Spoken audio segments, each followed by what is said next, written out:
Please.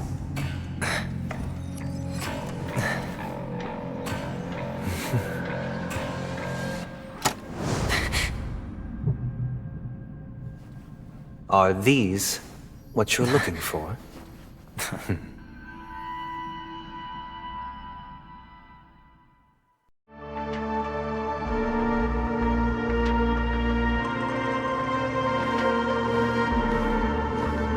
Since you came as promised, learned doctor, does this mean that you are willing to take the side of the family in this farce?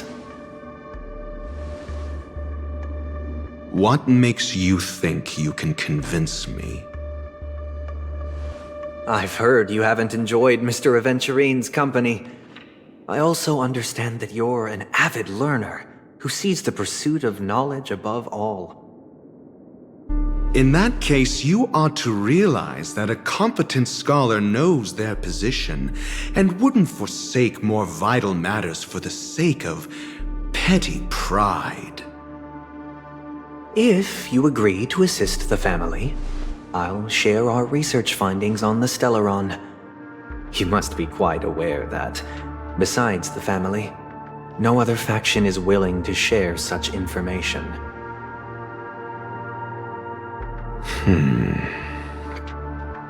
Cut to the chase. What do you need from me? I need Mr. Aventurine's comprehensive plan. Haven't you confiscated his cornerstone? You can't expect a featherless bird to take flight. But I've also heard the 10 elites in the Strategic Investment Department have united, progressing together in the interests of the IPC.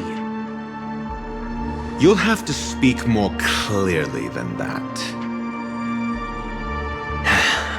The cornerstone, which Mr. Aventurine surrendered. Was it really his? You question whether he would entrust you with someone else's cornerstone. The 10 Stonehearts aren't as united as you think. Cornerstones are significantly more precious to them than their very own lives. But you know that he's a crazed gambler. The more vocal he is about it, the more cautious I must be. I never imagined someone would share his way of thinking. Honestly, you should see a shrink. Bring it. The box containing the cornerstone is unique, and only IPC senior staff and related members can access it. But I happen to be among them.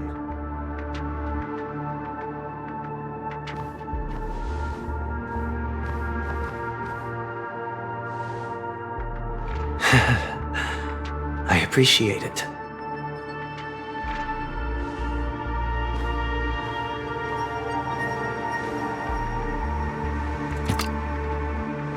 Unfortunately, your guess is correct.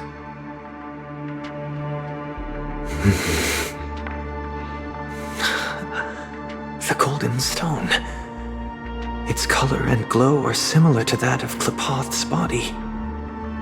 This is the very ruse he intends to use to fool you. He won't reveal to you that the 10 Stonehearts chisel their own will into the cornerstones, granting them an unparalleled radiance.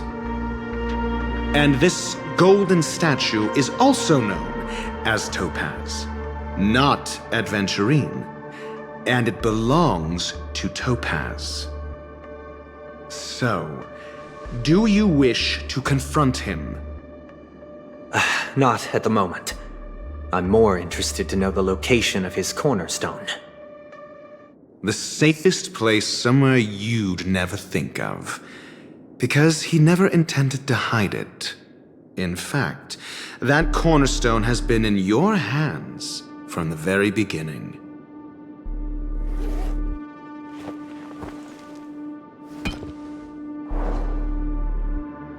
I see.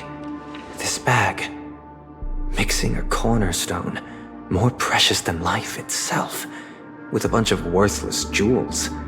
disguised as a gift of money waiting to be confiscated, is indeed in line with Mr. Aventurine's style. Then he makes up some trivial excuse, downplaying the matter, and requests the gift money. This is a gamble, one he's all too familiar with, betting on your single misstep, leading to a total loss. Learned doctor, I am grateful for your help. The family will surely reward a righteous person like you. As for the villain, I hope he retreats in humiliation.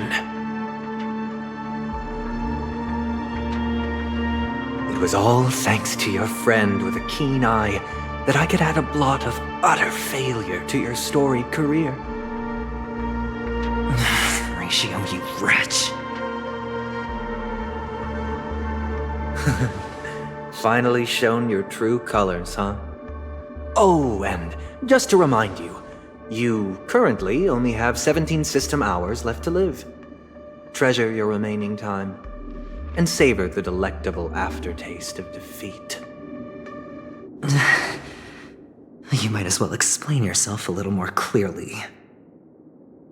What I performed on you just now was the Harmony's consecration. You were to show allegiance beneath the illumination of their grace, yet you acted willfully, uttering nothing but falsehoods, transforming the consecration into a trial. I genuinely see no reason to absolve you from it. Is this what the Harmony represents? But is it built upon constraint and coercion? You misunderstand, Mr. Aventurine. Punishment is meant for the irreverent, but I have seen your resilient spirit, and thus I offer you the possibility of a new beginning. Throughout these 17 system hours, you will be unable to escape the dreamscape or contact any of your companions. You only have 2 paths before you, and it all depends on whether you can complete my test within the time limit. Should you succeed, you will be able to coalesce into the Harmony and be with your family. If you fail, you will suffer the wrath of the eternal Centurion and fall into an abyss of doom. Sounds like I'm gonna end up the same either way. I indeed do need a servant to help me uncover the evil hidden in the family from an external perspective. I will purge the evil from the inside and bring the real culprits to justice within 17 system hours. When the time comes, compare your findings with mine. If both our findings align, or if you can provide me more insights, then they will truly be able to grant you mercy and honesty. Shameless hypocrites. You took everything from me and still demand the truth? That isn't fair. Your carnival reeks with the stench of cash. Nothing is achievable without it. This is meant to be an act of personal virtue, not requiring the family's support. Your bag is over there. Do as you please. I believe you can trade this bag of worthless jewels for everything you need. And that's what gamblers excel at, isn't it? Off you go, Mr. Aventurine. You are free. I will wait here for your good news.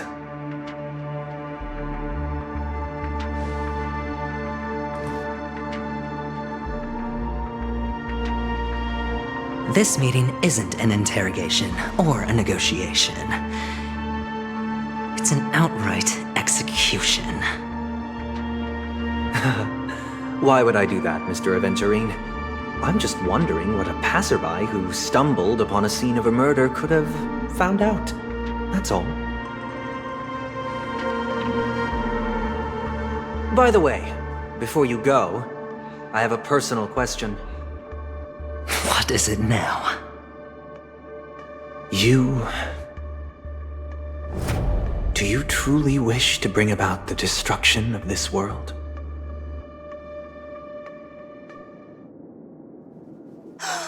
Kavasha! Where did you go? Oh, are you injured? I got it back, sister. You went to look for them?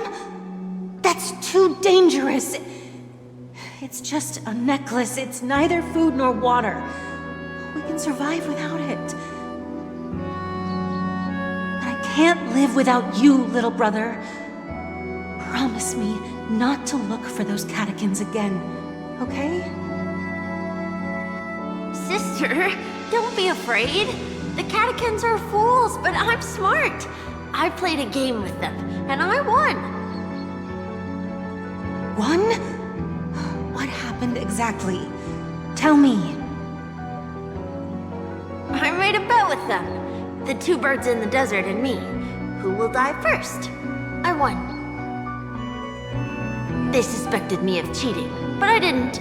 I won fair and square. Of course you'd win. You've always been a lucky child. Gayathra Triclops must be watching over you. But that's no reason to push your luck by going up against those bloodthirsty, cruel catechins. Have you forgotten how Mom and Dad...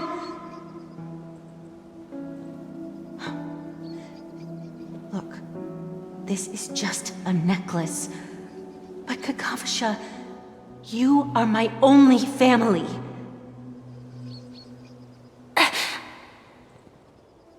I'm sorry, sister. I thought you'd be happy. Because Mom left you this necklace. There'll be no next time. It is important, but not as important as you, my dearest brother. I don't blame you, but you must remember what Mom said. Pain and poverty are the trials of Gayathra Triclops. She has also granted us a chance, and that's your good luck, Kakavasha. Your good luck is the most precious wealth we, all Avgin, have. You're a child blessed by Gayathra Triclops and can lead the clan to happiness. So always remember to protect yourself and never resent the pain and poverty you're going through, all right?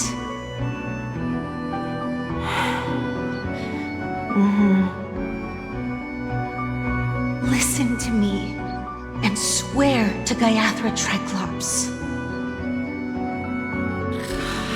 Okay. We'll swear to Gayathra Triclops to protect this wealth. But sister, if Gayathra Triclops was really watching over us, then why did she not protect Dad when he was swept away by the quicksand?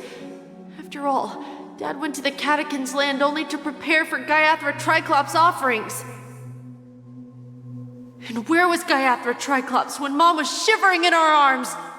Mom was still pleading for Gayathra Triclops' forgiveness under her breath until the moment she closed her eyes. Sister, everyone praises me for being smart, but I don't get it. If every rain pour was Gayathra Triclops' forgiveness and grace, then how bad were our sins?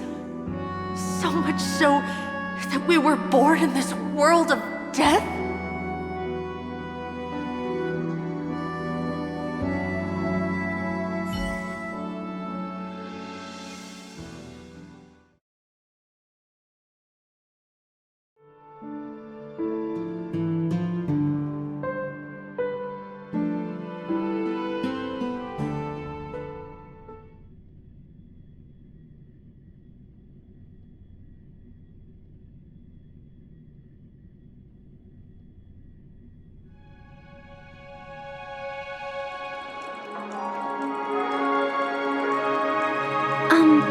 Excuse me.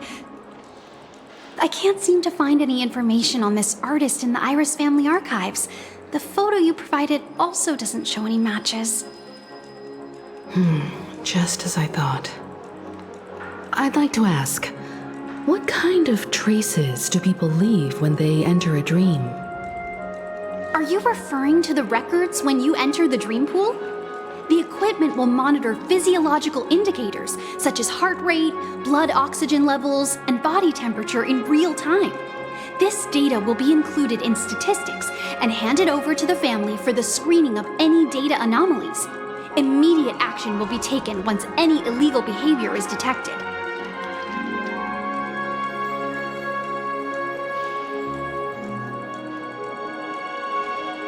I apologize.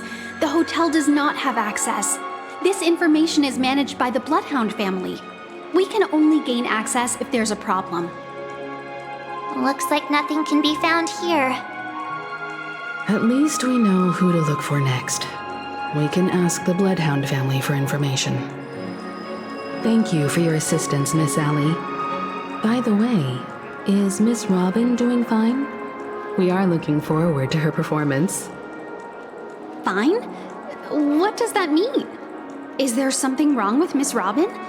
The preparations for the Charmony Festival have been proceeding smoothly, so I guess things are pretty good.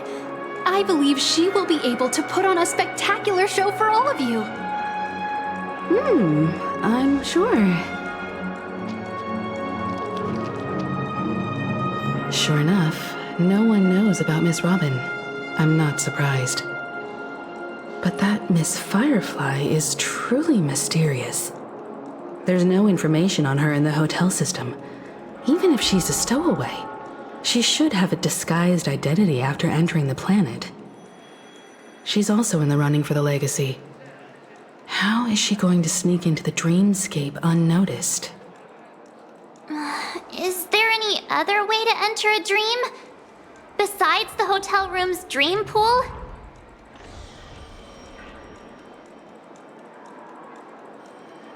The Memo Keepers have abilities that are difficult for normal people to comprehend. In the memory zone of Penacony, they thrive effortlessly, a fact proven to us by Black Swan. The hacker girl from the Stellaron Hunters used extraordinary means to unlock the Dreamscape Hotel's seal. According to the scene witnessed by her, it is likely that they are behind Miss Firefly's case. The Garden of Recollection and the Stellaron Hunters. Both are possible, but what about the IPC? Since they want Penacony all for themselves, they're bound to have a plan. Who are you guys? The Bravo team has arrived at their designated position, ready to execute armed evacuation operation.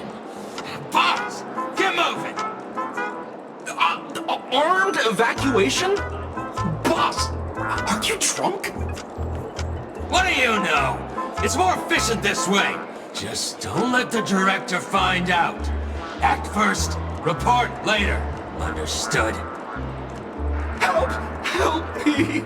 I spent all my year-end bonus on the snowball! I don't want my name on the department's major disciplinary notice!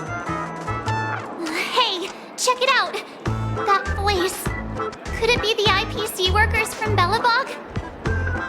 To all guests, the IPC will be conducting special operations within the hotel. Please follow the staff in charge of evacuation to the designated safe zones, or compulsory measures will be enforced. I'll request a beating for you lot! You've been told not to drink during work hours. Take him back to the hotel room. I'll organize a meeting later to properly go over how this incident report should be written. Miss Topaz? I never thought I'd run into you on Penacony. Long time no see, Astral Express crew. Aventurine has told me a lot about your happenings. Huh?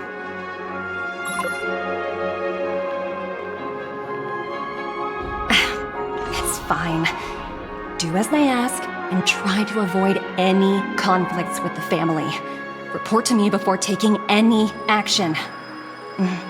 Yes, all right. As you see, The IPC isn't very popular here on Penacony. Cordiality from the family is a mere facade. The former frontier prison has turned around and cuffed its shackles on the IPC staff now. Only a Venturine, who carries an invitation, is allowed to attend the banquet. An entourage like us, we can only sit around in the reality hotel, unauthorized to even enter dreams. No wonder Aventurine's scrambling to partner up with someone. The IPC can't back him up in the dreamscape. His situation isn't optimistic, I hear.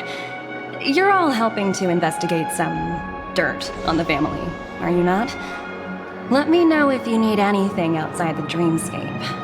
The IPC always treats its partners well. Thank you, Miss Topaz. We're on our way to the Hounds to verify some intel. Perhaps you've had dealings with them? Yep. They're tailing us right now. Why not go and talk to them? It'll take the spotlight off me. Being constantly stared at is really uncomfortable.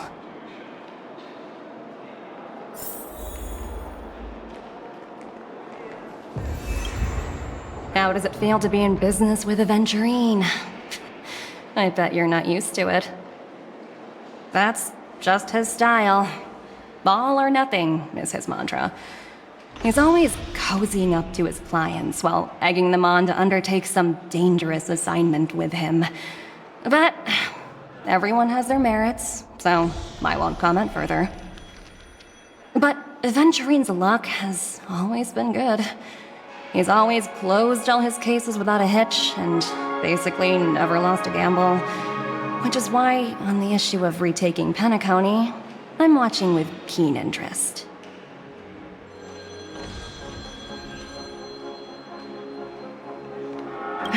Of course.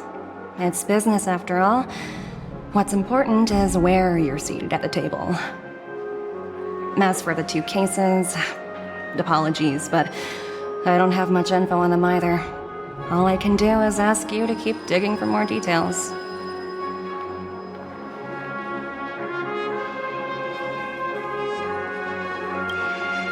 We're carrying out our captain's orders. What do you want? We made a mistake last time, and we're working hard to rectify it now. We don't have time for anything else. Surveilling the IPC executive Topaz, ensuring that she stays put at the Reverie Hotel during her time on Penacony. We've got the right one this time. So that's it. They were the pair who were after Firefly at the time.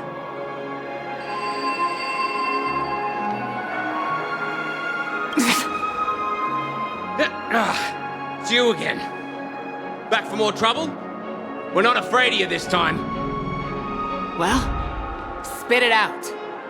Stop bothering us if you've nothing important. So you know each other. Why do you keep running into people you've beaten up before?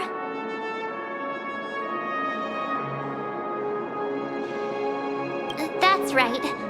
We're investigating a murder for the family. Can we speak to your captain about the case? Well... Hey! The security officer instructed everyone to shut their traps before he returned from Dream's Edge. What murder? You'd better stop spouting nonsense. Yeah, that's right.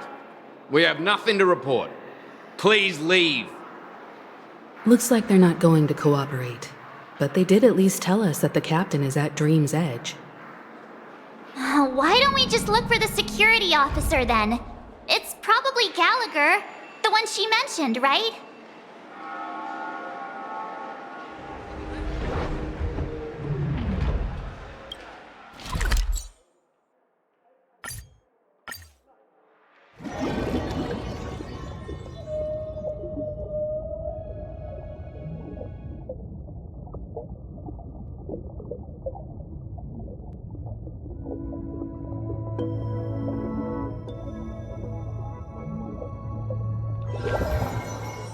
Such tight security. I bet they're stumped by the case as well. Constructing dreams. Gallagher. Where could he be? Apologies. The Bloodhound family is running an investigation up ahead. No unauthorized personnel allowed. Hold on a minute. I think I've seen you before. The gray-haired one.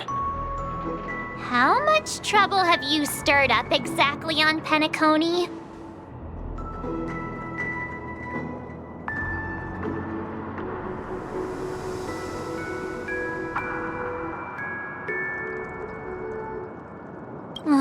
You think you look alike?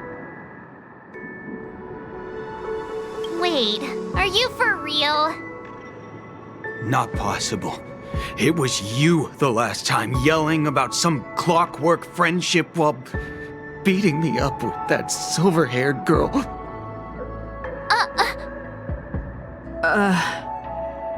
I'm not letting you get by this time. Please leave, or I'll have to get on my knees and beg you. Huh? What kind of heinous crime have you committed now? Hold on, sir. We have documents authorized by the family that would aid your investigation. If it wouldn't trouble you, could we see this Mr. Gallagher? Who exactly is this Gallagher you keep talking about? There've been a few people mentioning this name. Even the one with the gray hair. He didn't send you all here? It was the security officer who dispatched us. That's all I can divulge. He'll do. He's the one we've been looking for. Sorry, no can do. The boss said that since it's a matter of the family's reputation, no one's allowed through. Everyone, please leave. There's really no need for us to make things difficult for each other, right? We're really sorry for troubling you. Let's think of another way. Another way. That's it! Didn't they say something about that? What was it? Clockwork? That got this guy to change his mind. Can you perform it again? That, clocky magic.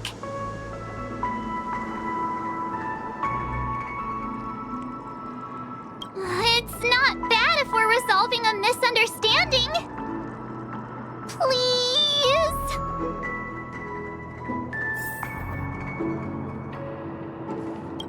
Sorry, no can do. The boss said that since it's a matter of the family's reputation, no one's allowed through. Everyone, please leave. There's really no need for us to make things difficult for each other, right?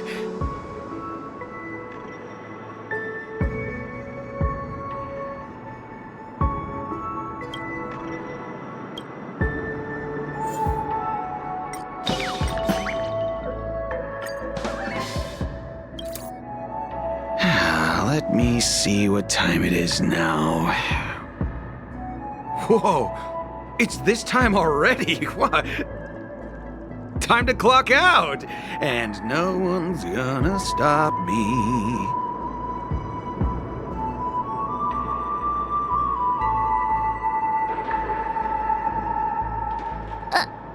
What?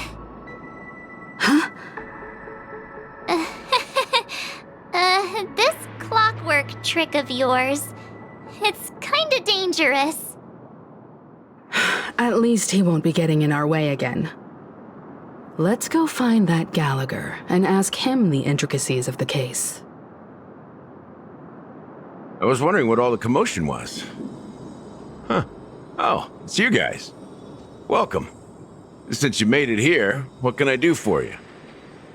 Hello, Mr. Gallagher, sir. Judging from your tone, it sounds like you were expecting us. Miss Himiko, you're too polite. There's no need to call me sir. Mr. Gallagher, you even know my name. Of course I do. You folks are from the legendary Astral Express and honorable guests of the Watchmaker. I had an encounter with this lady in the golden hour. I remember that little silver-haired girl was there too. I'm sorry for what happened to that kid.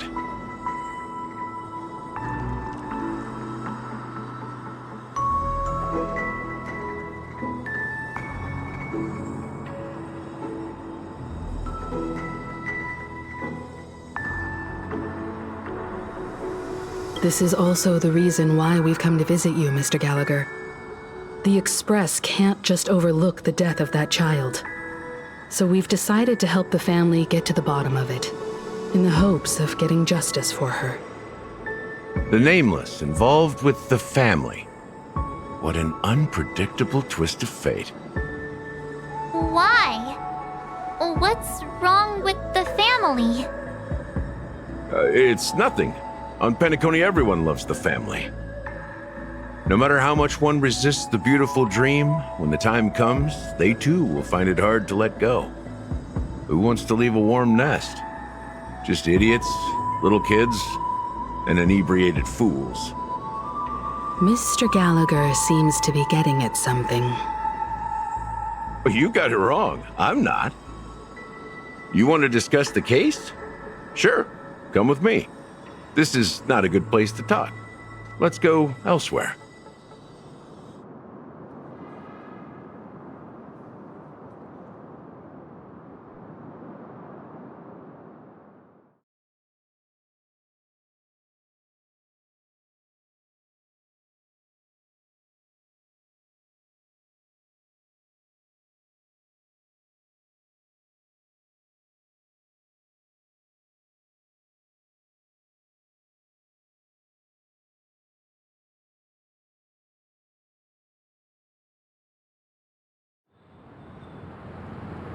Even after that chilling tragedy, this dream is still running effortlessly.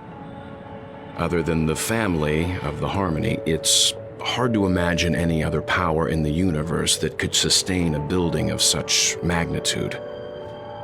The family itself is a huge, perfect building, like a living idol. Each member of the family sees themselves as a piece of the divine puzzle, revolving around a singular core and a shared ideal. Under their command, they loyally fulfill their roles, offering themselves while also receiving sustenance in return. Interesting analogy. Perhaps that's why Penacony's beautiful dream has persisted for so long. But the human body has its limits, and so does the divine's. That doesn't sound like the kind of comment a Galaxy Ranger would make. Just pointing out the facts. Mr. Yang will definitely have a better sense of what's going on than I do. Why do you say that, Miss Acheron? The beautiful dream is crumbling. But not because of a particular eon, a particular faction, or a particular visitor. Its collapse stems from a certain inevitability of human nature.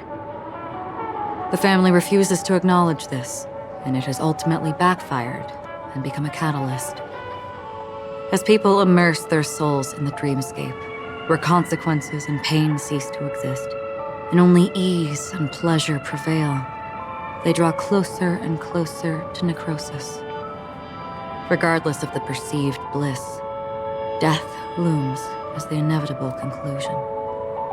Also, this necrosis will diffuse and spread. One piece of the puzzle's mutation will eventually cause the entire building to shake, break, and crumble. In the end, the dreams that people built in the name of freedom became the cage that imprisoned them. I'm sure you've gained a lot from this trip, Miss Acheron. Are you willing to share your findings with me? Of course. That's if I remember.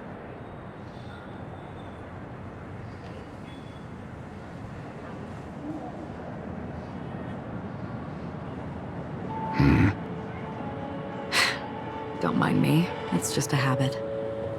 Owing to events in the past, I've become easily forgetful.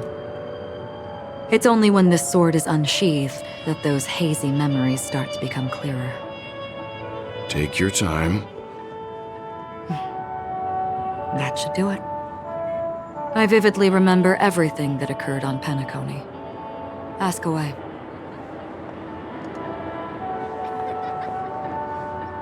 The moment of daybreak.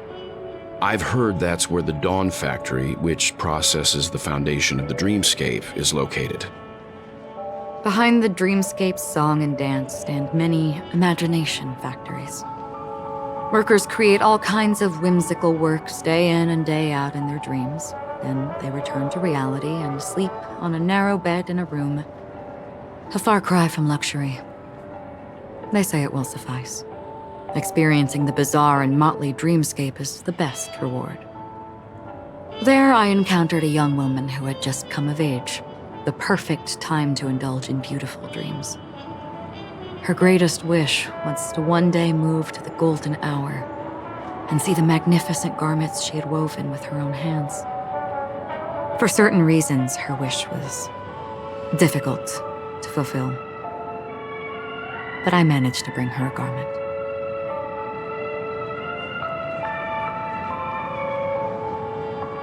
Gilded Hour. It's said to be Penacony's currency center. Yes. It is a fortress-like financial city, the economic heart of the dreamscape. The Pepeshi people of the Alfalfa family are there to keep it running, sending blood that is made from money everywhere on Penacony. Everyone there is exquisitely dressed and always in a hurry. The greatest wish of the local Pepeshi people is for their future generations to work in the Gilded Hour. I've never met anyone who is willing to talk. I could only stand at the crossroads, watching crowds of people hurrying like the wind through the jungle of steel, only to deposit the alfalfa credits that they'd earned into the bank's vault. I don't know if they would open the vault door, but before I left, I witnessed a well-dressed Pepeshi person plummet from the sky, while those around him continued on their way, unfazed.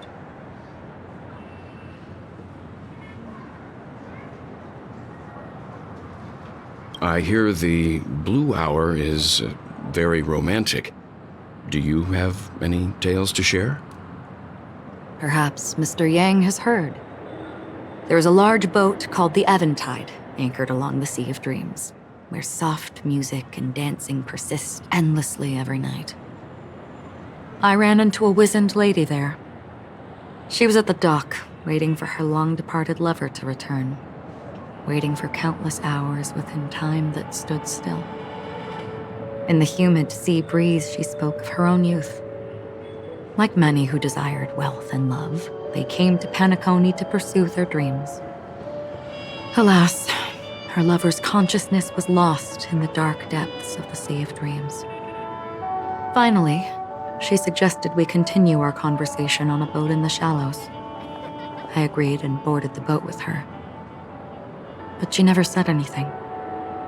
Her eyes absent-mindedly gazing at the horizon for what seemed like forever. Finally, we retreated to the beach.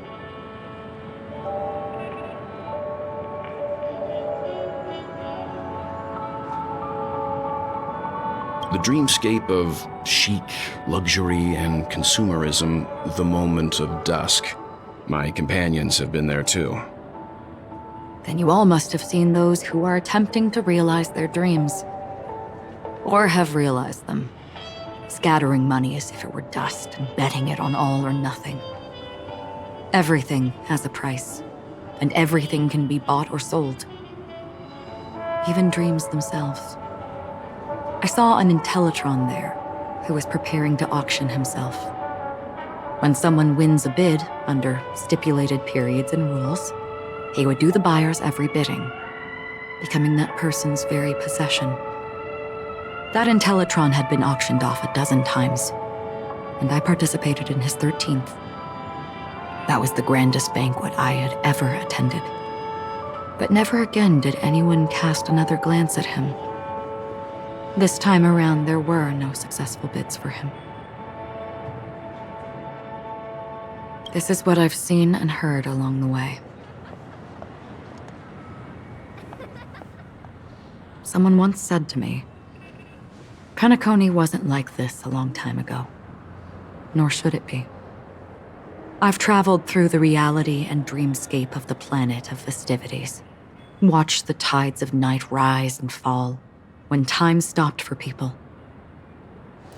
where the spirits of the rich and impoverished remain forever fixed on their own scales.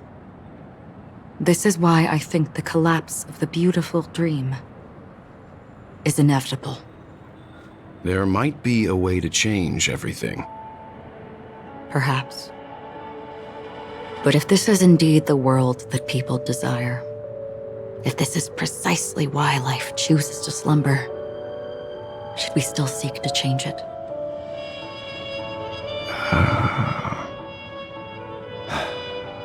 Miss Acheron, now it's my turn to share a story with you.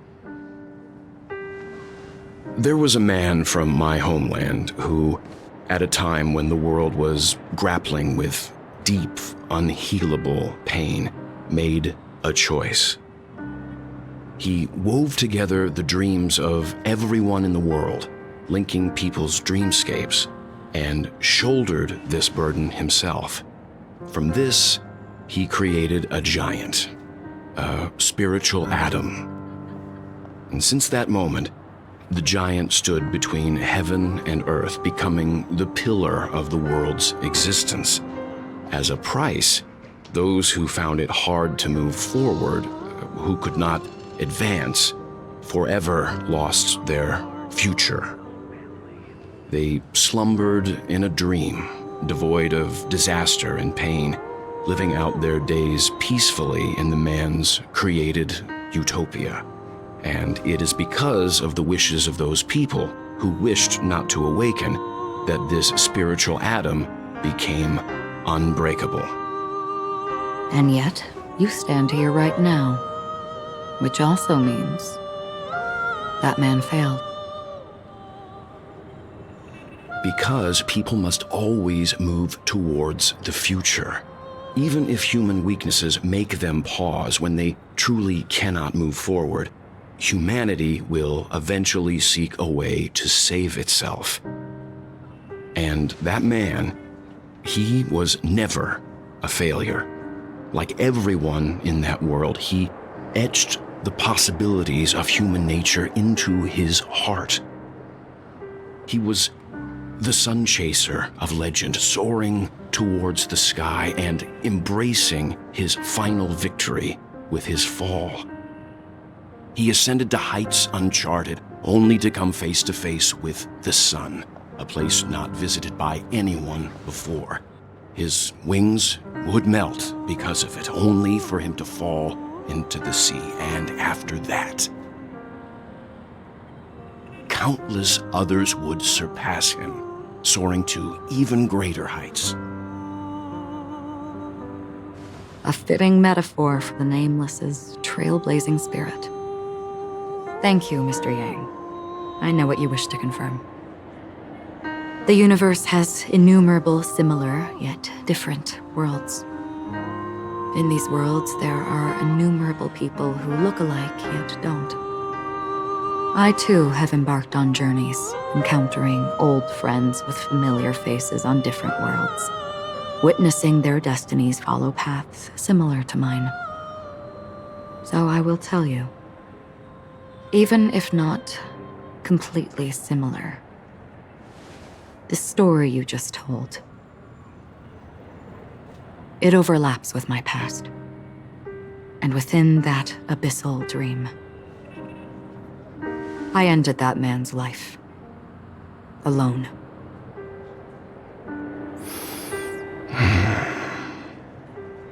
I am not who you think I am. Nor will my home be as fortunate as your world. I am sorry. It's fine. I don't mind, so long as I can alleviate your suspicions. There's something I still wish to know, Miss Acheron. Under that representation of the hunt, exactly what sort of power is it that has motivated your solitary journey thus far? Mr. Yang, before answering that question, I wish to continue the previous topic. I like your analogy very much. Indeed, birds are born to fly. but in a distant past, their ancestors could only gaze at the sky in envy. They saw that faraway ray of light from above the heavens, piercing through the clouds and blanketing the earth. And so, time and time again, generation after generation, the birds spread their wings and took to the sky, attempting to touch its ceiling, all because the sun was there. Then, what if the last bird finally soars into the sky, only to realize that the end of the light is not the sun, but darkness? Then why, exactly, do we even walk towards the light?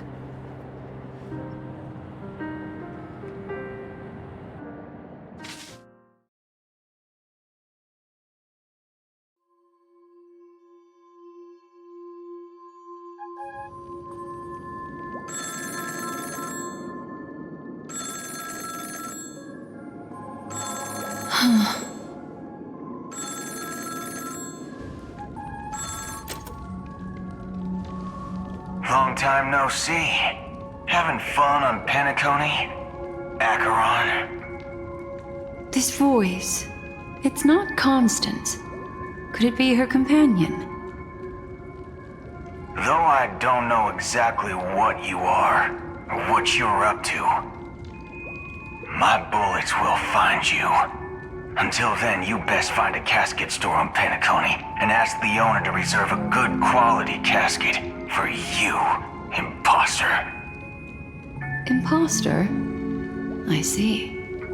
She gave my whereabouts to someone who's tracking Acheron too. Who are you? Huh? Did I make a mistake? Who the heck are you? I'm the Garden of Recollection's memo keeper. Not bad. This is the kind of tough challenge I like. You that imposter's bodyguard? Never mind. It's fine. I'll leave a round for you. So get that forehead clean and wait for me.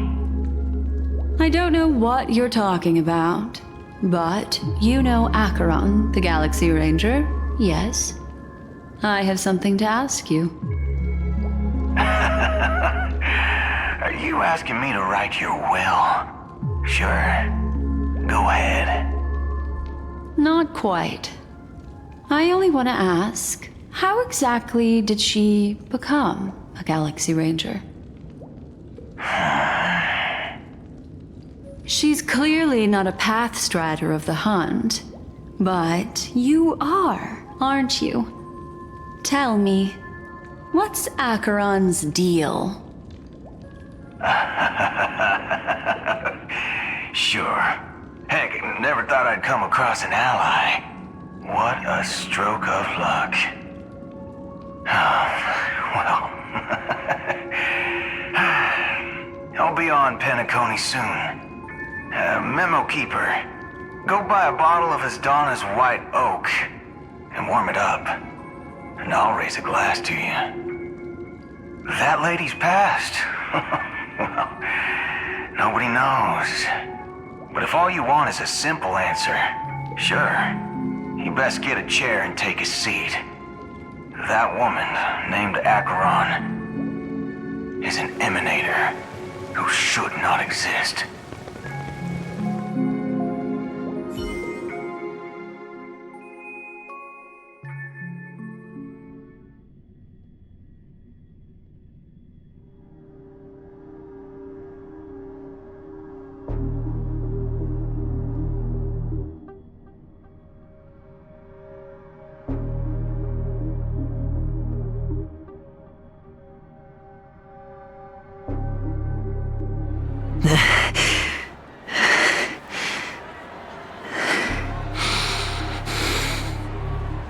You look pale. Or is that also part of your act? I didn't think you'd have the nerve to show yourself. I thought this was exactly what you wanted. After all, I faithfully fulfilled my duties as you instructed. Just tell me if you can't hold on any longer. So, the genius of the Council of Mundanites wants to be my Undertaker now. What an honor. Yes, and I'm pretty sure the people at the Strategic Investment Department would love to be notified of your death in due time. But let's not forget, you won't be seeing them, because I'm the manager of this task. Great. Then tell your people that Aventurine is ready to go in 17 system hours. Oh, you've got a lot of nerve. How exactly do you plan on completing your task while your hands are tied by the Harmony? My conversation with Sunday convinced me that there's a traitor in the family. That they hold the secrets of Penacony. So, I took the opportunity to set everything in motion. I even managed to recover the gift money. Things haven't gone this smoothly since I walked through the doors of the Reverie. Now I'm only one step away from victory. Let's just wait and see. Sounds like a very elaborate way of saying that you failed. That's all I can say. Have you forgotten, Doctor? You betrayed me. Go. Do what you must. I look forward to the sight of the IPC fleet surrounding Penacony. You've achieved what you desired, haven't you? That's true, but what's your plan? Did you conceal an orbital support beacon in that gift money bag? Well, who knows? Maybe that's why I'm handing out cash even when I'm about to bite the dust. You are indeed a gambler. An insane one at that. Well, maybe I am. Who knows? Fine.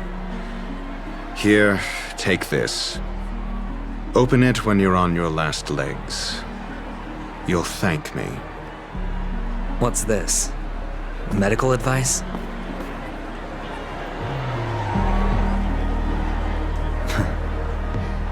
You catch on pretty fast, Doctor. Asking me to solve a case without giving a single clue. How typical of you, you wing-headed scoundrel. But the way you're all on edge about that stowaway, it's just as I guessed it would be. As for now, let the rain of wealth from the IPC fall evenly on everyone.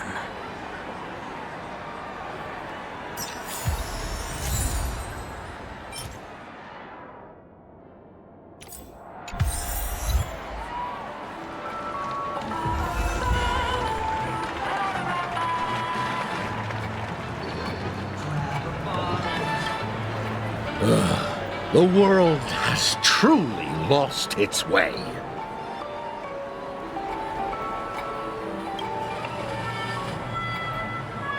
You... wait. I get it now. This is some sort of prank show, right? You must have some cameras set up around here to film yourself doing good deeds, right? You youngsters are always looking for a quick way to get an audience.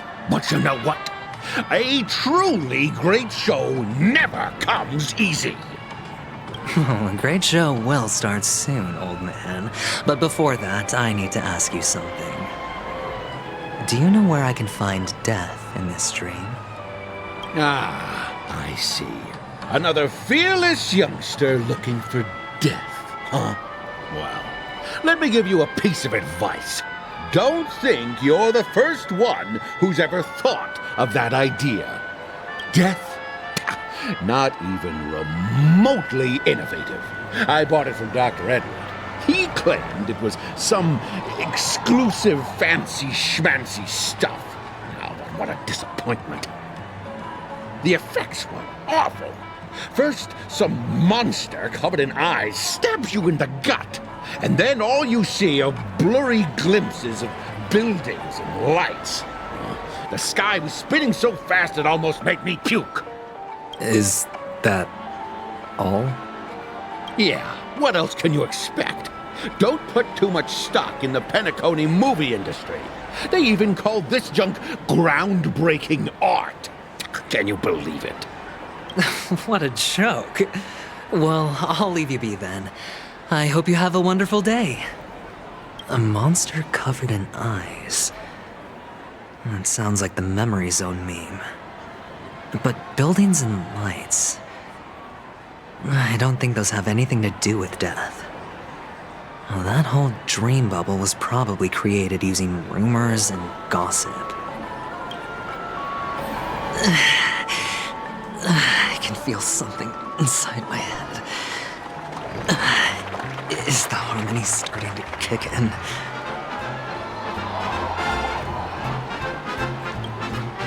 Would you be willing to support my performance? And keep the Song of Beauty alive in the cosmos? Wow, how fabulous! But why would you give such a wonderful gift to a random stranger like me? Well, you see, I can't bear to see anyone in this sweet dream suffering from poverty. That's incredibly kind of you. Thank you so much, sir. If you ever get the chance, please, feel free to come by and indulge in my singing. Sure thing. Oh, by the way, do you happen to know anything interesting about death? Death? That's a pretty scary topic, and it doesn't really match the mood of this sweet dream. Oh, you see, I'm a tabloid reporter collecting ghost stories in Penacony. As you know, the more chilling the stories, the more attention they get. Maybe you could help me out. Well, if you're up for some gossip, it's not about death, but there have been some rumors about a guest at the reality hotel who fell into a deep sleep and didn't wake up. It was like they were in some sort of coma. Nobody knows what caused it, but luckily the customer eventually regained consciousness. Well, all customers are under the protection of the family, after all. Thank you. This will make for a very juicy headline. May Shibe protect us. Unexplained coma. That's actually what happens to your body if your brain dies in a dream. But unfortunately, the customer ended up waking up in the end.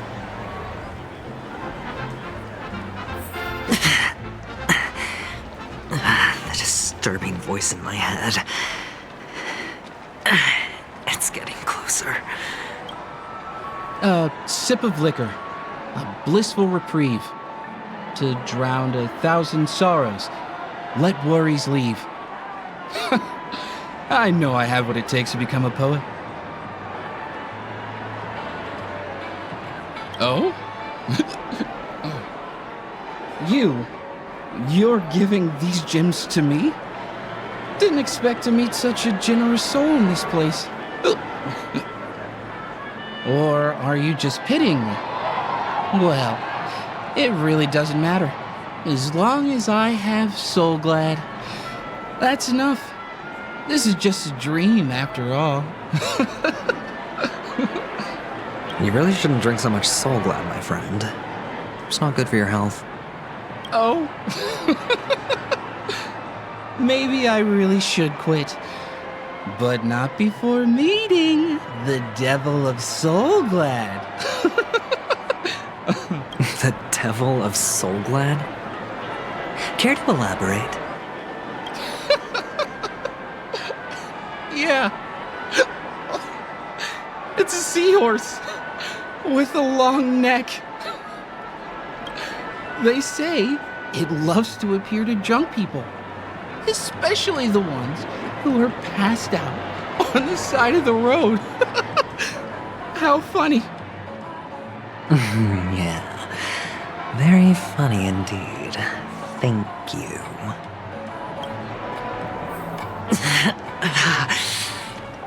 Does everyone have to go through so much torment before joining the family? Darn it. Now I just want to dig out my brain and use it as evidence. Take care, my friend.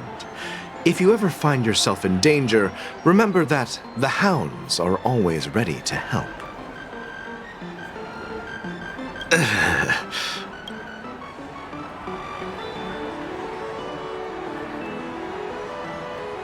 You don't look good, my friend. If you need assistance, I can contact the hotel and have them wake you up forcefully. That won't be necessary. I have some business to attend to. But thank you all the same. All right, then. If you ever need help, don't hesitate to reach out to us hounds. Well, actually, I do need a favor. As the most outstanding hound in Penacony, have you come across any stowaways recently? Stowaways? How could there be stowaways in Penacony? We've never had anything like that before. All right. Good luck with your work then. What was I even thinking? Family would never share intel with the IPC.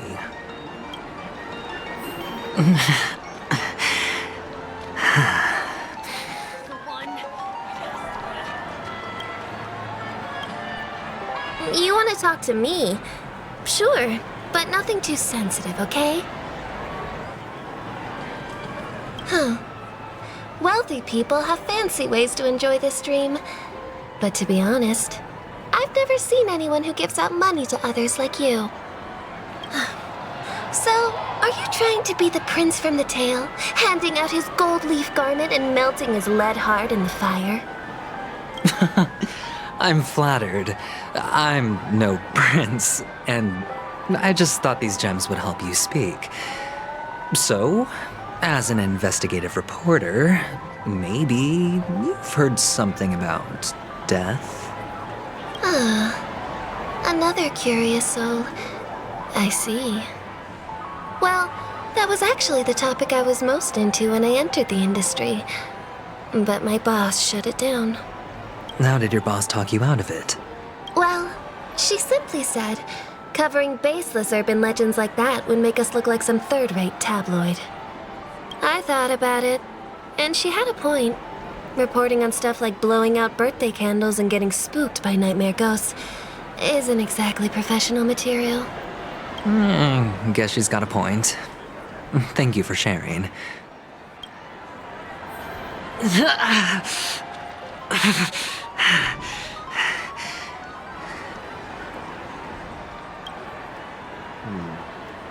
Were you wanting to talk to me? Sorry, I thought you were checking out something behind me. Is this a gift? For me? Are you sure this isn't some kind of mistake? Yes, it's for you. Just take it. Is this for real? Someone is actually giving me a gift. Not for my parents, but for me. Thank you. Thank you so much. No, it's not much. I just want to ask you something. I knew it. What's on your mind? Are you trying to ask about my father or my mother?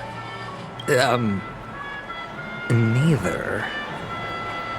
I just wanted to know if you've ever heard about death in the dreamscape. Oh, you sound just like my father. Always warning me about danger, even in dreams. He's an Intellitron, so his dream entry methods are different from us organics. Can't count on him to protect me if something does go haywire. Funny, right now I'm still under his protection. How ironic. Hey, stay positive. Gold will always shine one day, right? The Devil of Soulglad, Dangers in the Dream, and Nightmare Ghosts. Well, surely death is a popular topic in this sweet...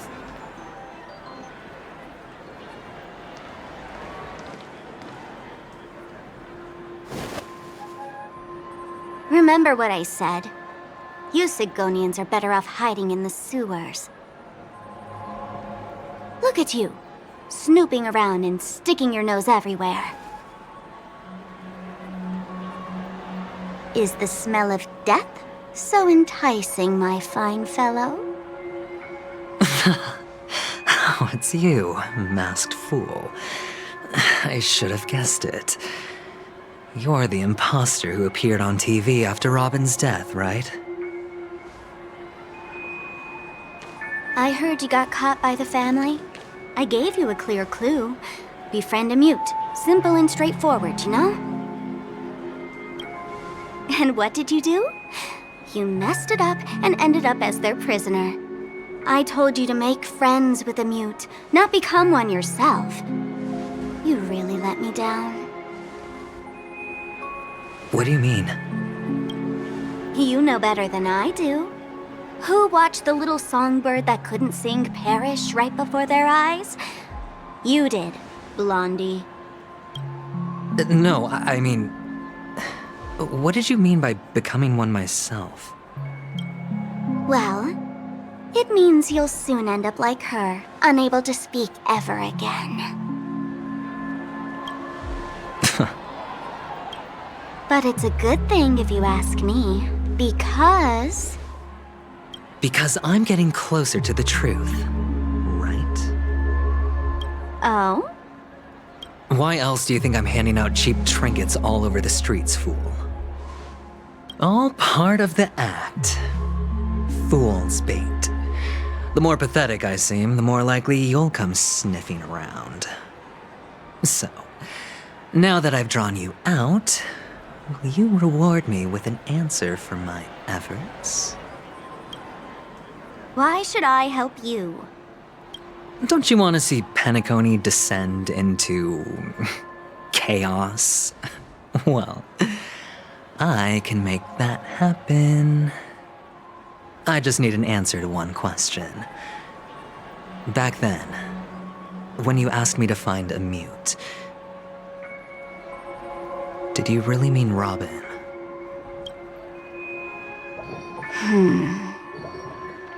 And what if I say no?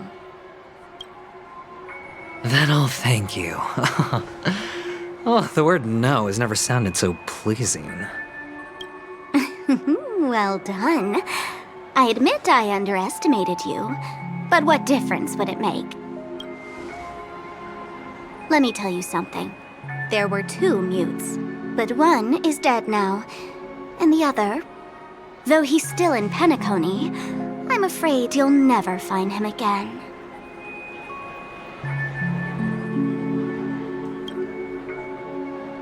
Now I'm completely sure that I was on the right track from the beginning and never strayed, fool. Right now, there are only 2 things missing from my grasp. The meaning behind the truth, and the means to expose it. How impressive. That's quite a fancy way of saying I haven't learned anything so far. Not exactly. I've gathered enough clues to prove its existence, and that's enough for me. As for the answers to my questions, I'll find them within 16 system hours. Oh, really? Only 16 system hours? Well, let me lend you a hand. Here you go. This is my precious, mutually assured destruction button, and I have one just like it. When either of us presses it, the other and the whole of Penacony will go up in smoke. If you're really so desperate for the IPC to take over Penacony, blowing up the chessboard isn't a bad idea. Start from scratch. That's where the IPC excels, right?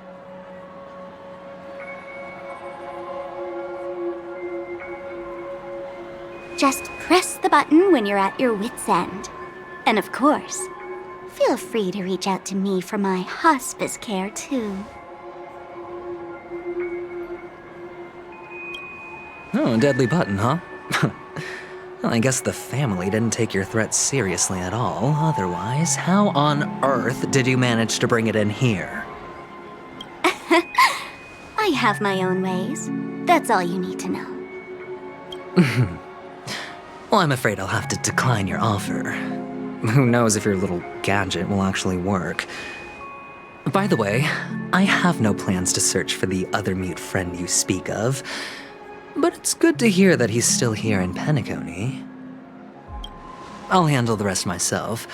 I'll orchestrate a grand finale for the downfall of the family. And at the climax, the walls will crumble, people will wake up, and those who couldn't speak will find their voices again.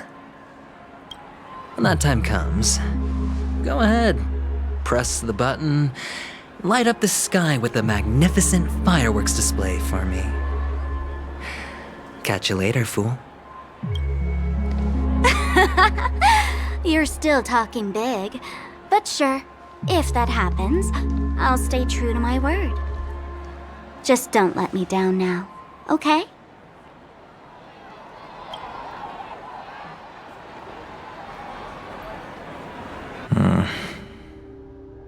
So, number 35. You're back. Like your new lucky charm? Can a commodity code really be considered a lucky charm? Silence!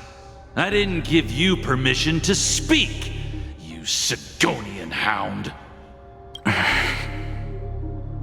The guys in black didn't say much, so I've no idea what you did to save your skin in that massacre back in the day. But I figured you must have had good luck, so I bought you. From now on, you and your good luck are my assets. Are we clear? Your first task is simple. In addition to you, I've purchased 34 other slaves. Go and play a game with them. You came out alive after 2 days. It proves that you are the real deal. You're insane. Testing out if you're a good product. Aren't you worried that the money you spent on me will go to waste? I've got stacks on stacks, Blondie. The slave market is never short of self-righteous brats like you. But you look good, and that's why many customers are betting their fortunes on a scrawny brat like you. So go along now and don't let your master down. How much did you spend? What? My price. How much did you pay for me? Huh. You really want to know? Well, it was 60 tanba. No more, no less. I'll take my chances. 30 tanba. If I come back alive, you'll give me 30 tanba. Deal? Are you trying to strike a bet with me? Oh, you've got some guts. Yeah, sorry, but that won't do. Don't forget your place, slave. You're not qualified to be at the table. You're just a chip. A life thrown away in someone else's hands. Either you come back with more chips for your master, or you never come back. It's all or nothing. Don't embarrass me, my lucky hound.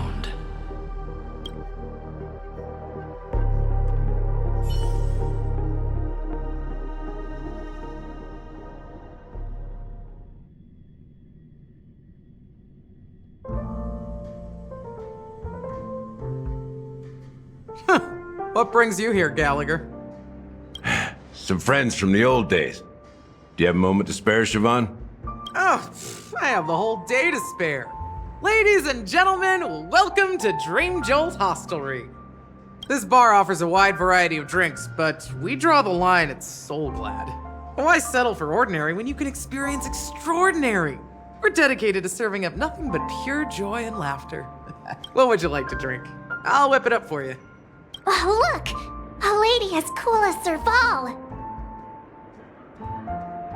Who's Serval? Will you, introduce me to her? Huh? Oops. She's heard us. Just spare them, my esteemed bartender. I'll take over the bar today. I'm getting up there in age, and I need some practice before I forget the skills that used to put food on my table. Where did you stash the ingredients? They're all under the counter. Since our guests have traveled from afar, shouldn't you whip up some special drinks? That's exactly what I had in mind. Hey, my friends, do me a favor.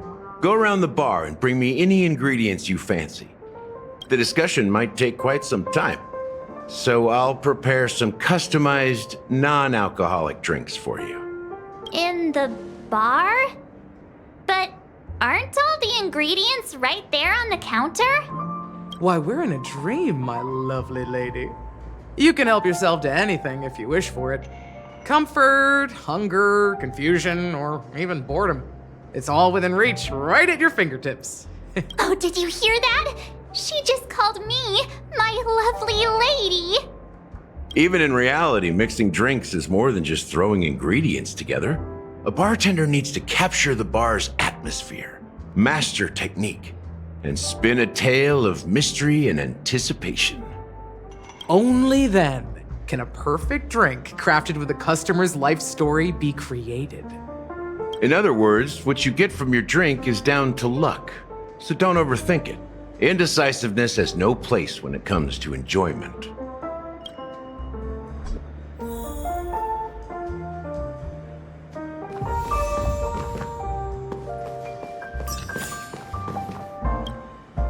Hey, look at all these chips scattered everywhere. A few days ago, an actor from the Iris family came. Caused a ruckus with Siobhan. Those chips must have gotten scattered during all the chaos.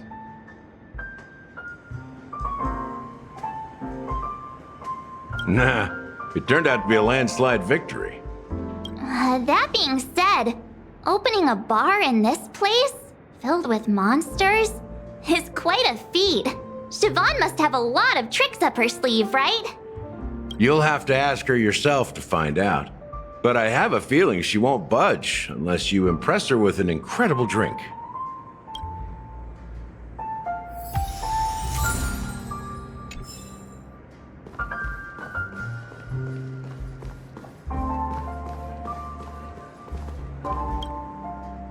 Check out this bottle!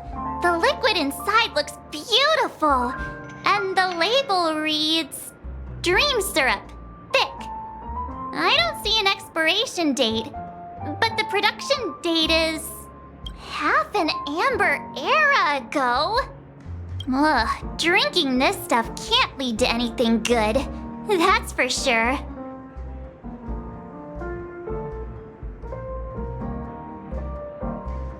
That's true, but this really doesn't seem fresh. Did you find the bottle of syrup I've been hoarding? Don't worry, it's all just a dream and it won't upset your stomach. It's been aging for years and should have a refined taste by now. Feel free to have some. It's perfect for entertaining lovely guests like you. Then we'll keep it for now. That's quite a stash. Not sure if it's enough. Stay out of my way. I'm looking for Siobhan. Huh? What's all the commotion about? Haven't I made myself clear enough, Miss Amiki? The Dream Jolt Hostelry only welcomes guests who want to enjoy a drink to their heart's content. I'm sorry, but I'm not interested in your proposal. But you have the talent. You'll attract a huge audience. You're destined for the Iris' stage, not for this rundown shack. Come with me. We'll become the talk of Penacony, a shining light into every corner of the dreamscape. Please, Siobhan, I really need you. As you see, I'm entertaining my guests. Don't make me repeat myself. Fine. If you don't come along, I'll just sit here and not go anywhere else. Give me a sparkling drink. Sweet. With extra ice. Just one moment. What's her deal? We can't discuss the case with other people hanging around the bar. Hey, can you do that clockwork trick of yours again? Time is running out. We need to hurry. Yeah, I'm counting on you. You're one of Siobhan's guests, right? What can I do for you? If you're here to convince me to leave, please stop it. I'll never leave until she accepts my proposal. I just don't get why she won't leave this place. This rundown shack with no customers whatsoever.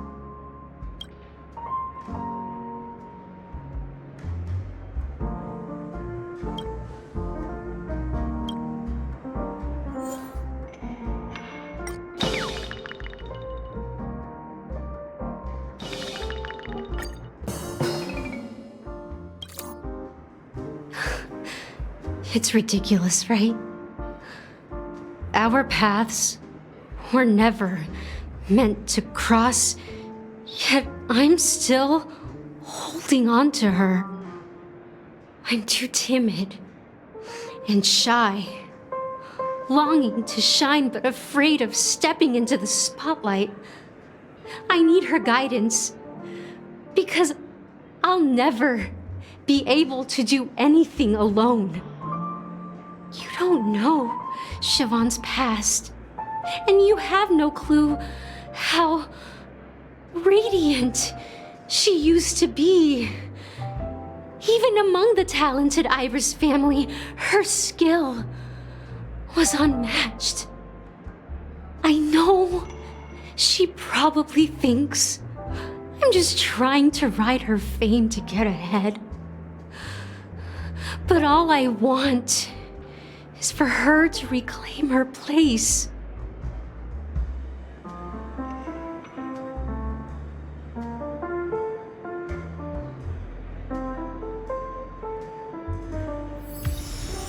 She's still not leaving. Maybe I'll have to try again. I just don't get why she...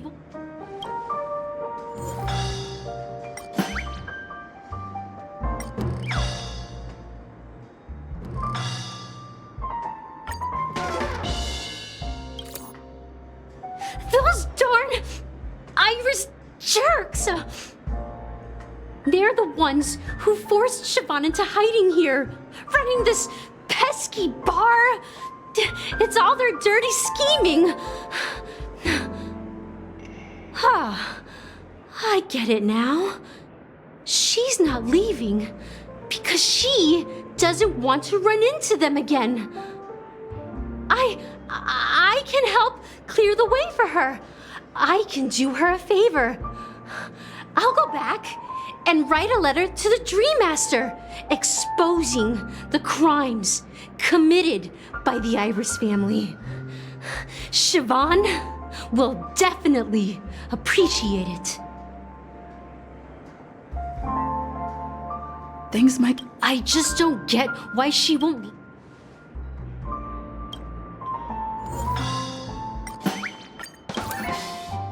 I've seen it.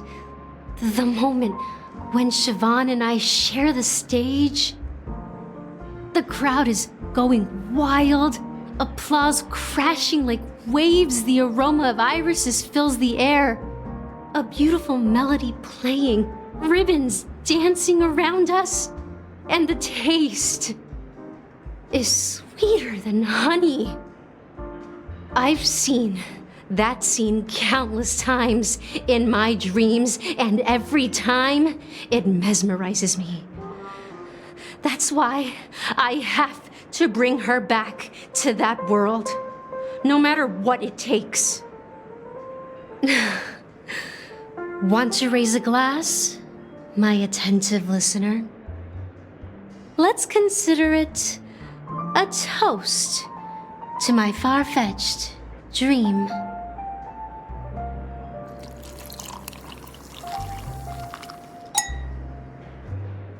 Well, talking to you has got me feeling a bit down.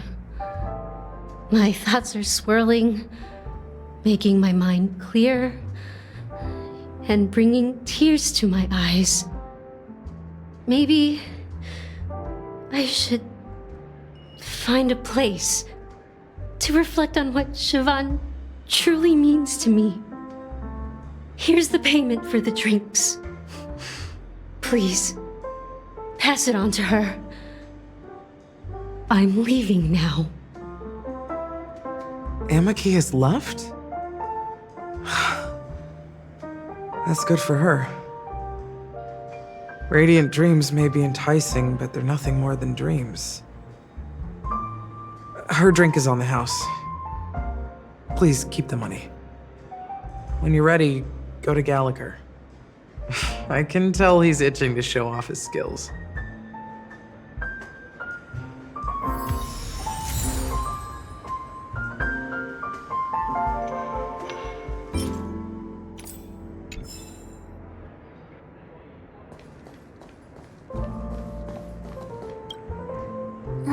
Can this be used for mixing drinks? Oh, and there's a note underneath. Exchange with your precious things. Oh, what should we exchange for it? And who should we give our stuff to?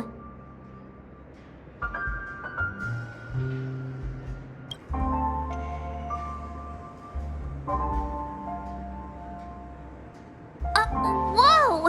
The words on the note are changing. Happiness belongs to the noble. Does this mean we can take it? Doing good deeds does pay off. Thank you.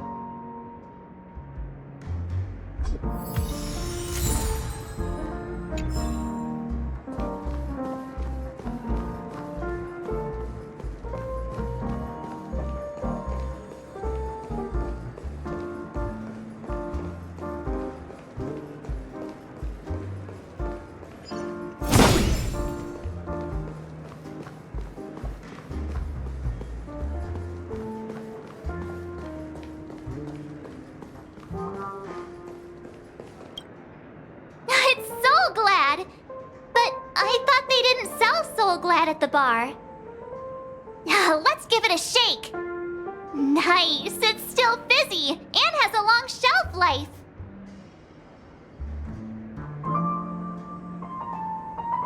Yeah, perhaps.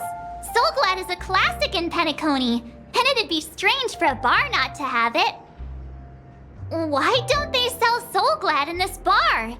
Did something happen? It's all about the bartender's pride. It wouldn't make sense for customers to come here and order drinks they can find anywhere else. That's the mindset I use when I brew my coffee.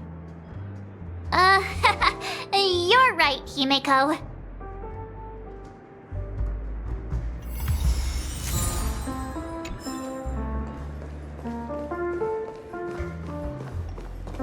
That being said, mixing a drink is way simpler than you'd imagine. Just pick your favorite ingredients, toss them in a glass, mix it up, and it's done. So go ahead, explore the bar, and bring me any ingredients you prefer. Nice work. Let me take a look. You found some interesting ingredients there.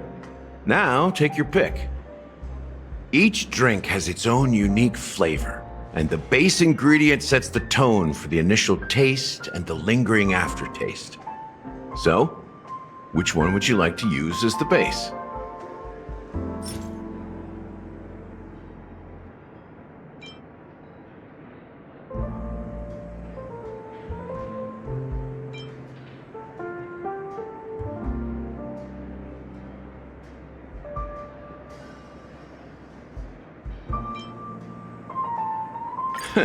You won't find a sweeter drink anywhere in Penacony. And that's what today's dream seekers crave. Now that you've chosen the base, it's time to pick the adjunct. The ingredient that'll create a marvelous chemical reaction with the base. It should give an unforgettable taste without overpowering the main tone. So, what's your choice for the adjunct?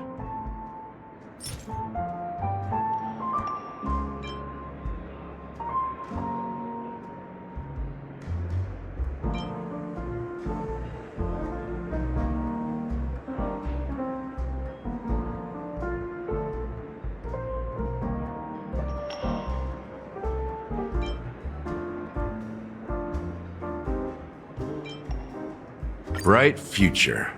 A taste that's been a long time coming. I'll never forget the flavor that danced on my tongue as Mikhail whisked me through the dreamscape wilderness. Those were haunting times. Too beautiful to be real. Mikhail. Almost there. Let's pick a decoration. Which style do you prefer? Anything you need, I've got it.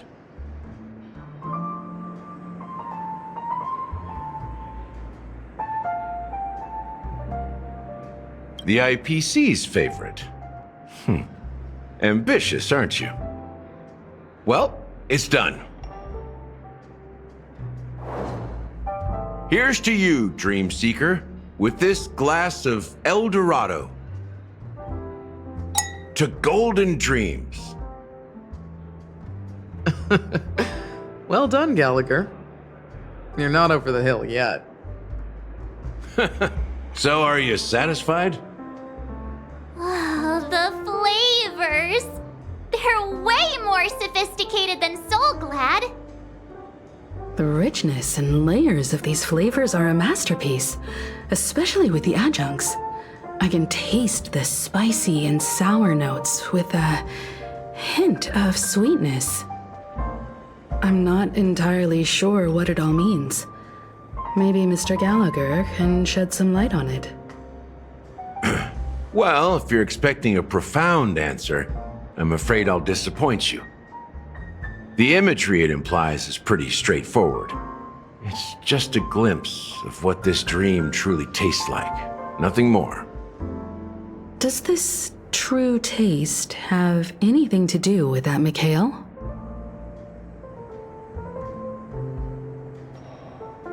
Yeah, that name does sound familiar. When you got knocked out by that masked fool girl, I think I heard someone calling that name. Do you remember?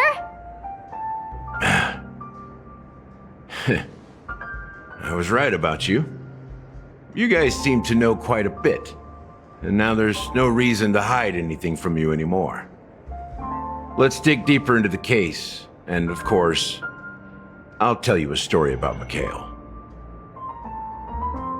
All right, let's start with what we know based on the clues the family has. It seems that Firefly isn't a local or an invited guest. In other words, she's a stowaway. She managed to fool me at first. My age must be getting the best of me. But here on the planet of festivities, stowaways are a common sight. You're bound to run into one sooner or later. After the incident, the hounds wasted no time searching for that girl in both the dreamscape and reality. But here's the thing. We only received bad news, and the trickiest kind at that. She simply vanished, leaving no trace in the dreamscape or reality, as if she had never come to Penacony at all. Huh? Does that mean...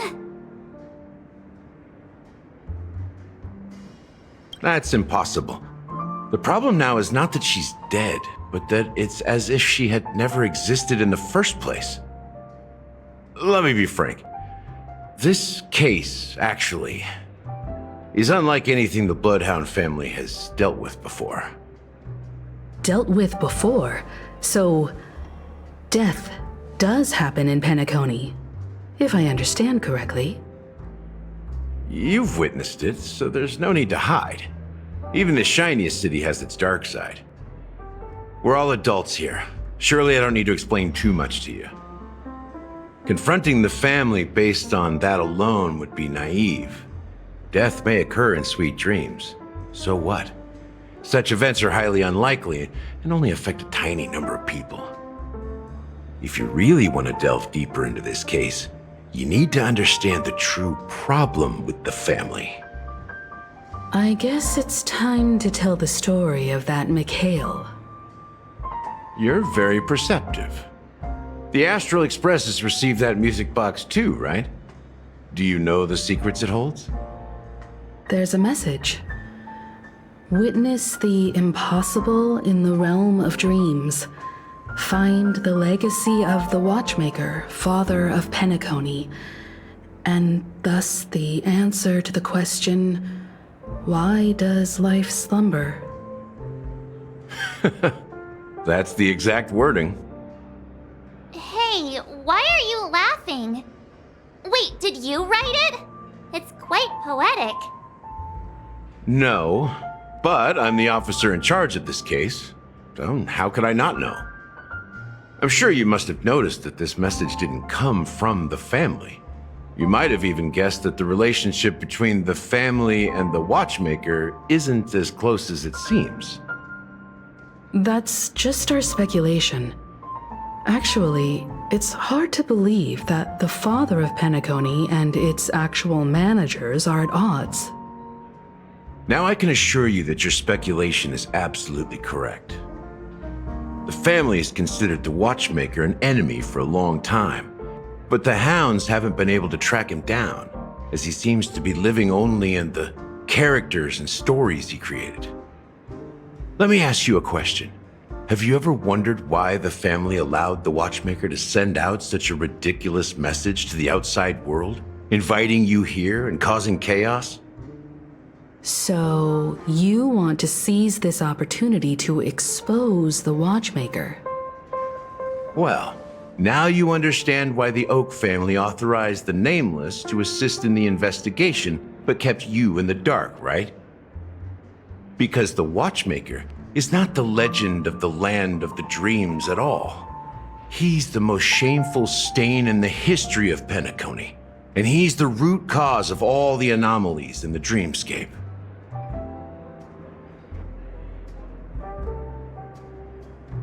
You don't get it? Well, I mean, Mikhail, the betrayer of the family, he's the Watchmaker.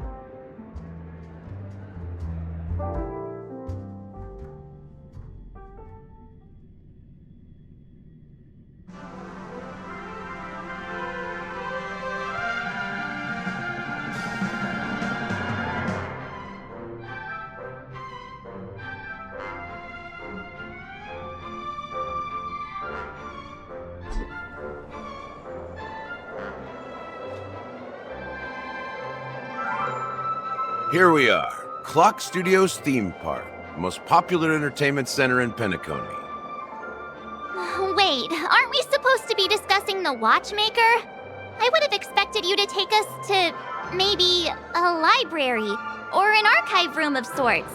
But an amusement park? The culture of a city reflects its history in the most authentic way. To you, it's a fun place. But to me, it's a prison for the planet's past. You know that Penacony used to be the IPC's prison planet, right?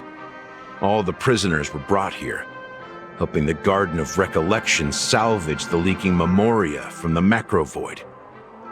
The prolonged exposure to high concentrations of memoria caused a unique phenomenon.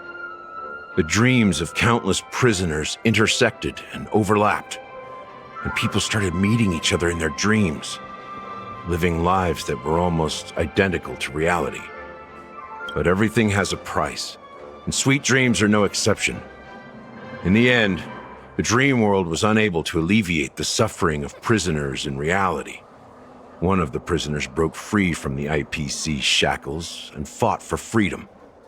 He is Hanu, the great leader of Dreamville, the great peacemaker, and the faithful companion of the underdogs. History is always written by the winners. However, it's undeniable that Clocky is an animation that draws from Penacony's actual history. These characters not only exist in Dreamville, but also in the distant past. Once you realize this, you'll understand why we're here. There are so many members of the Bloodhound family around here. They just received a lockdown order, supposedly from Sunday himself. Who knows what it's for?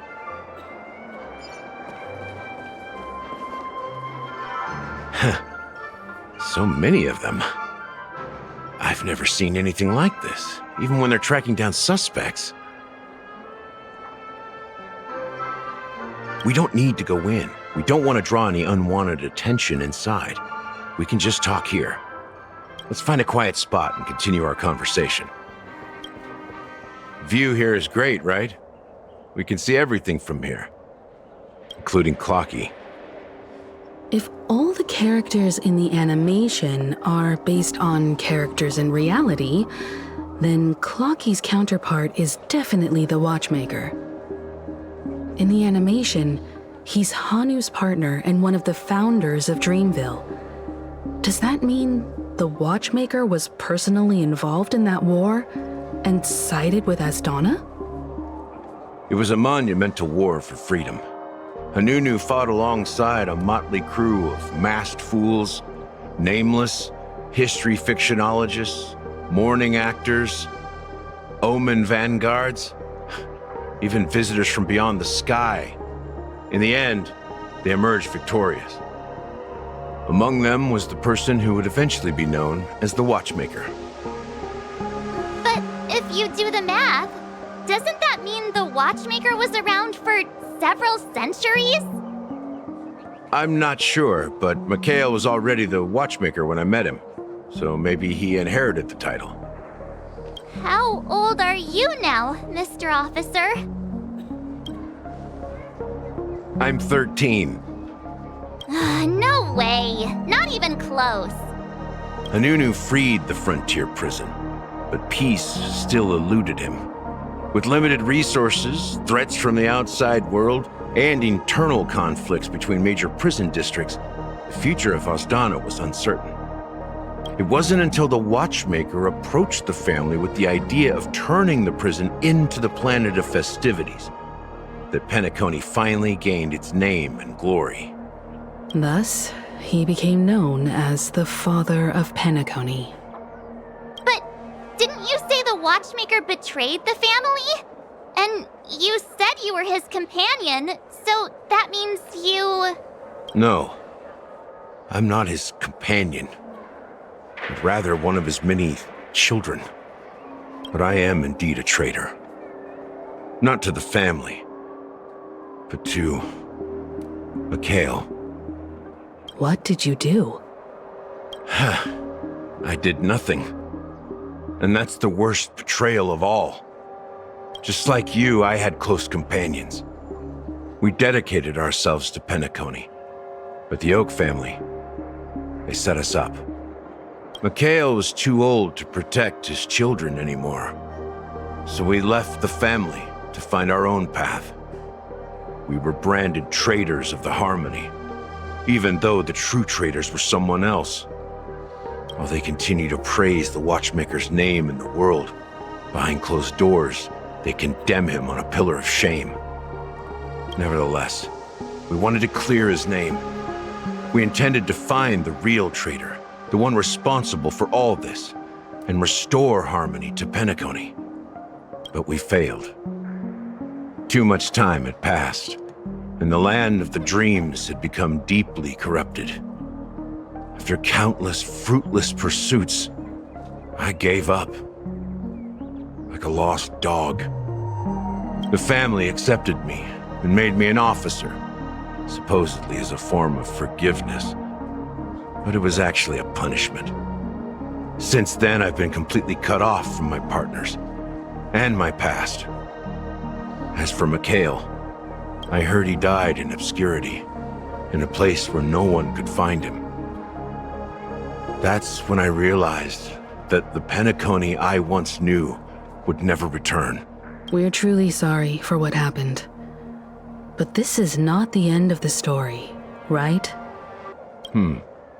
Apparently, someone has inherited the title of the Watchmaker and has been secretly working against the family all this time.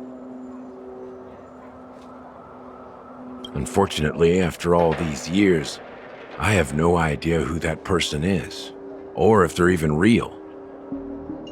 Or just Mikhail's lost soul haunting the dreams. So, do you understand why I'm spilling all this info? Because I believe the girl's death must be connected to the Watchmaker's legacy.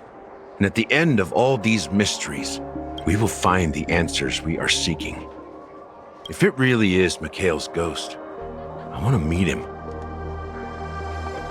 If only for the last time. For those who despise me could form a line from here all the way to the entrance of the hotel. But those willing to look me in the eye and hear me out?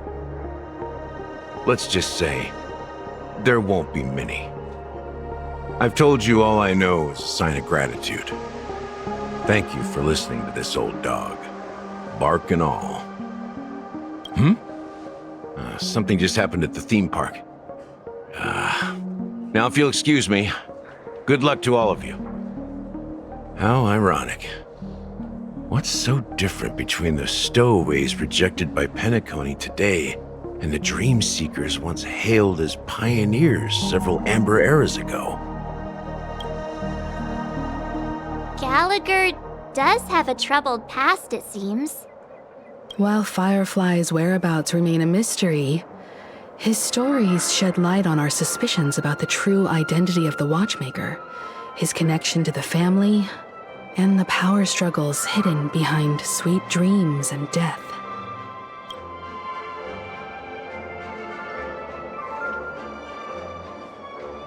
Exactly. Gallagher suggests that the real traitor is someone else, probably within the Oak family.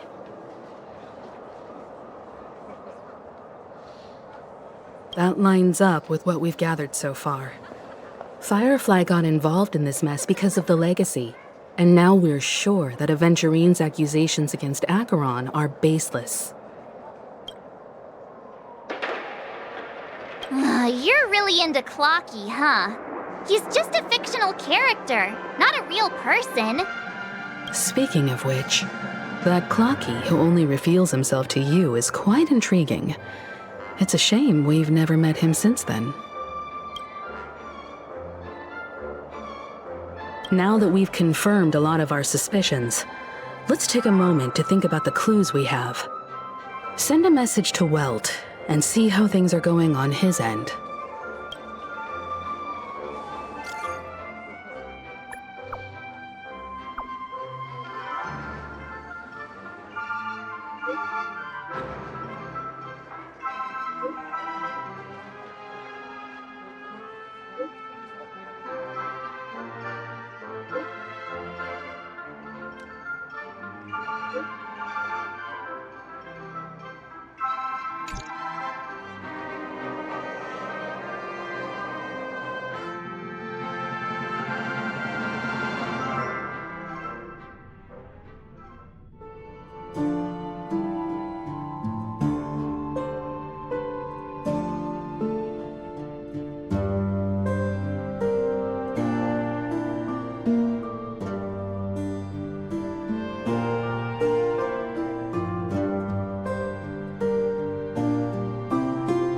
Are your companions worried about you?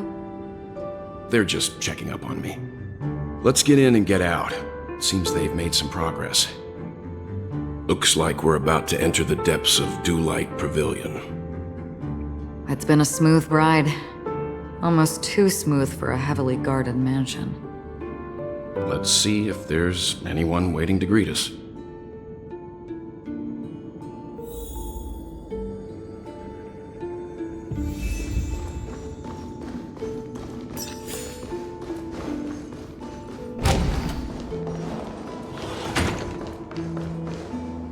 Something feels off. A grand mansion like this and not a butler or servant in sight. Could it be due to the disruption caused by the emergency? Well, this door is open. Looks like we'll have to investigate ourselves. Let's proceed with caution. Just one moment.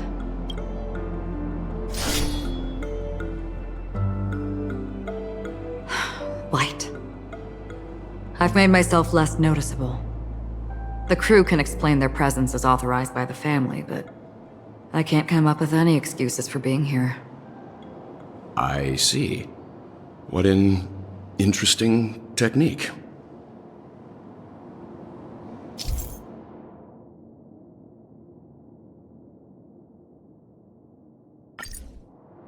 Stream forth, the gleam of old blades.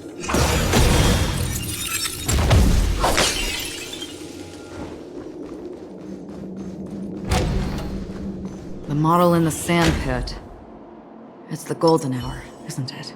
Make a wish. Maybe the heads of the family used that model for discussing important. The footprints here are different from the rest. There are 2 sets of them. Looks like outsiders might have passed through here not long ago. Can you identify the people who left these footprints? Well, there's a unique pattern here. Flamboyant, even. And judging by the size, I'd say these were men's shoes. If I'm right, it could be the IPC ambassador, Aventurine. Aventurine. What about the other set? It looks like they were walking side by side as opposed to one behind the other, so the second individual is likely equal in status to Aventurine. The IPC is eager to reclaim Penacony, so their presence here is not unexpected.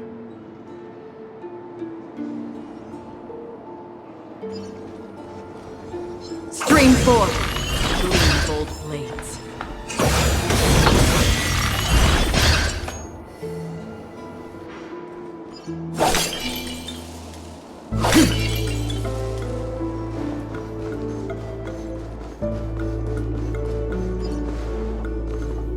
Does that hurt? Stream forth, the gleam of old blades. While there aren't any people in this mansion, they've set up quite a few mimetic guards to patrol this place.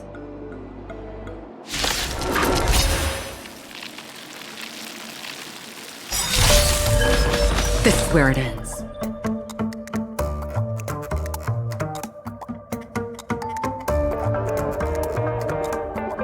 Memories are ever-changing. Beneath the waters lies an endless abyss! Good times never last. Time to say bye. Boom. I weep for the departed.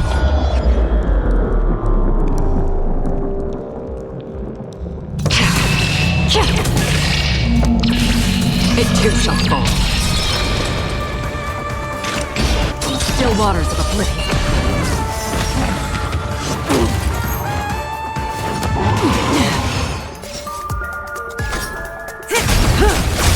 Destiny is apparent. Ill fate descends! Naughty child. Nap time. Relax. Free will, or was it fate? Destined for oblivion.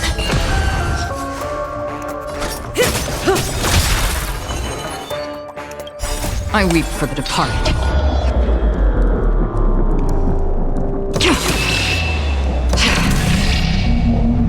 It too shall fall.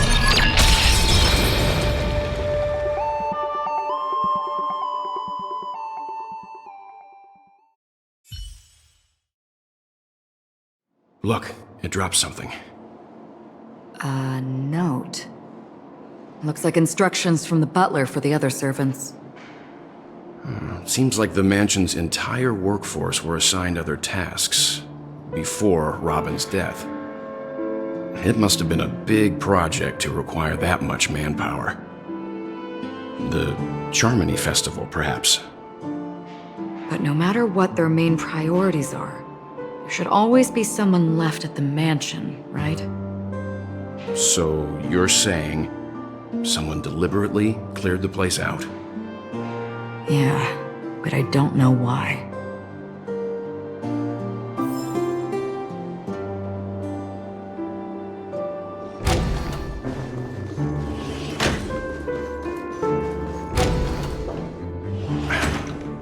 No one here either. Since no one's around to entertain us, let's make ourselves at home. Stay close to me so that my white can cover you too.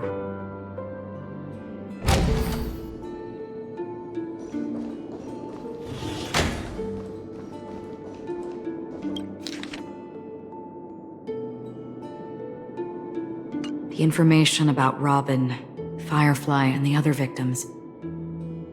I don't see any commonalities among them. Looks like the rumors were right. Death does seem to be targeting random victims. And based on Sunday's notes, he's no stranger to death. He's just surprised that it has resurfaced.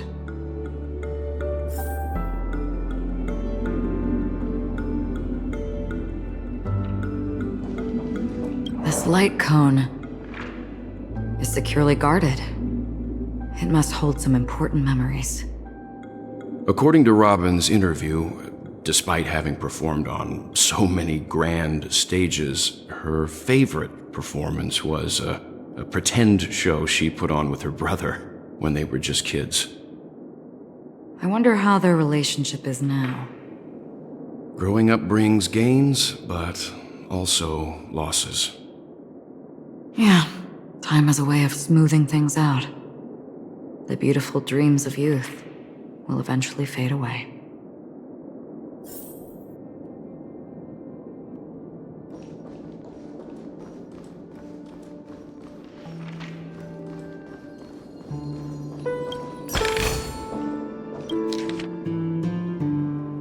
As soon as I and the rest of the crew arrived in Penacony, Mr. Sunday and Robin showed up to greet us.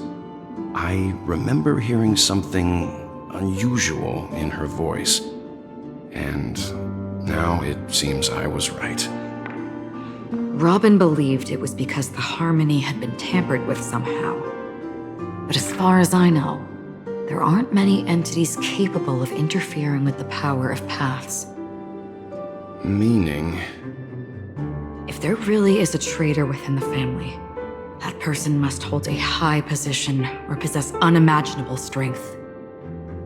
That would explain why Mr. Sunday has been having such difficulty in catching the traitor.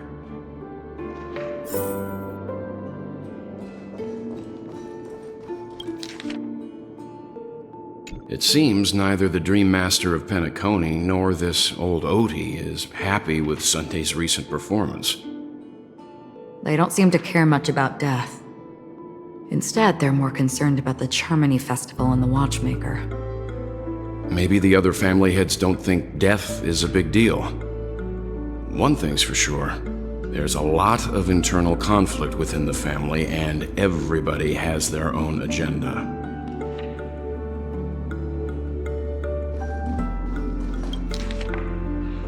Mr. Sunday has done some serious research on his suspects. This traitor must have been causing trouble for the family for a long time.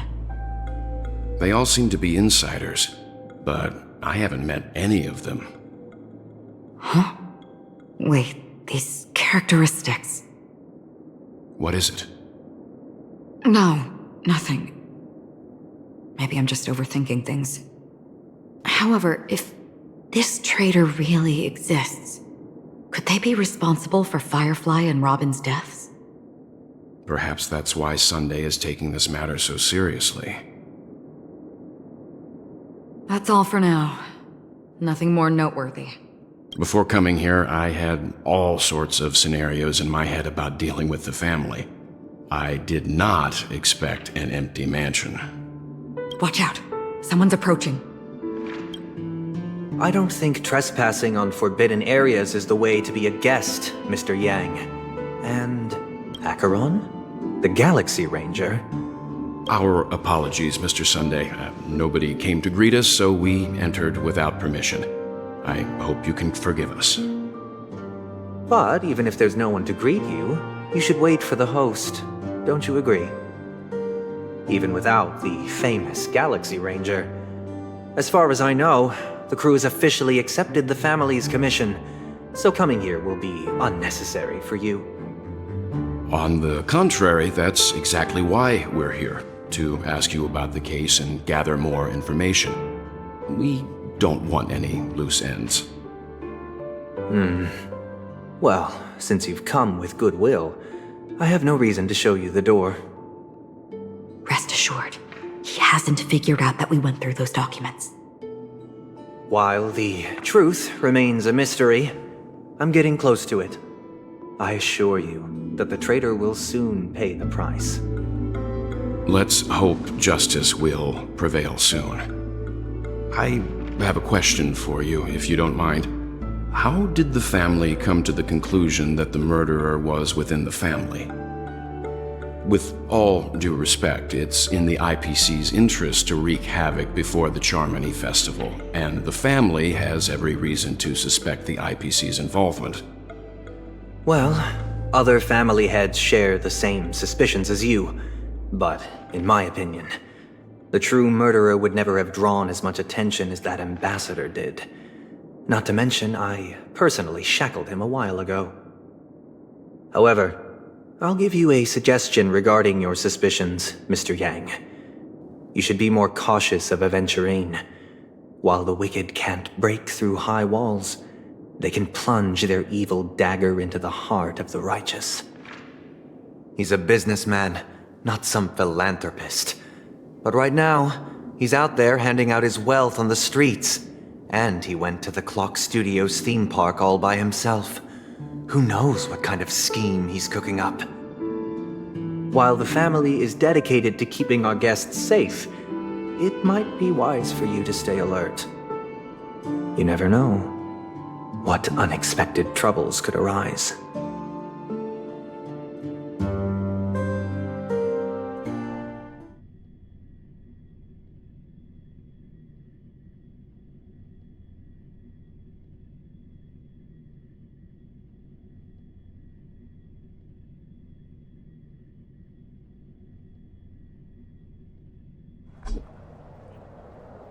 According to a Pierpoint hotline tip, there was a major breakthrough in the shocking Ejhazio Aventurine case.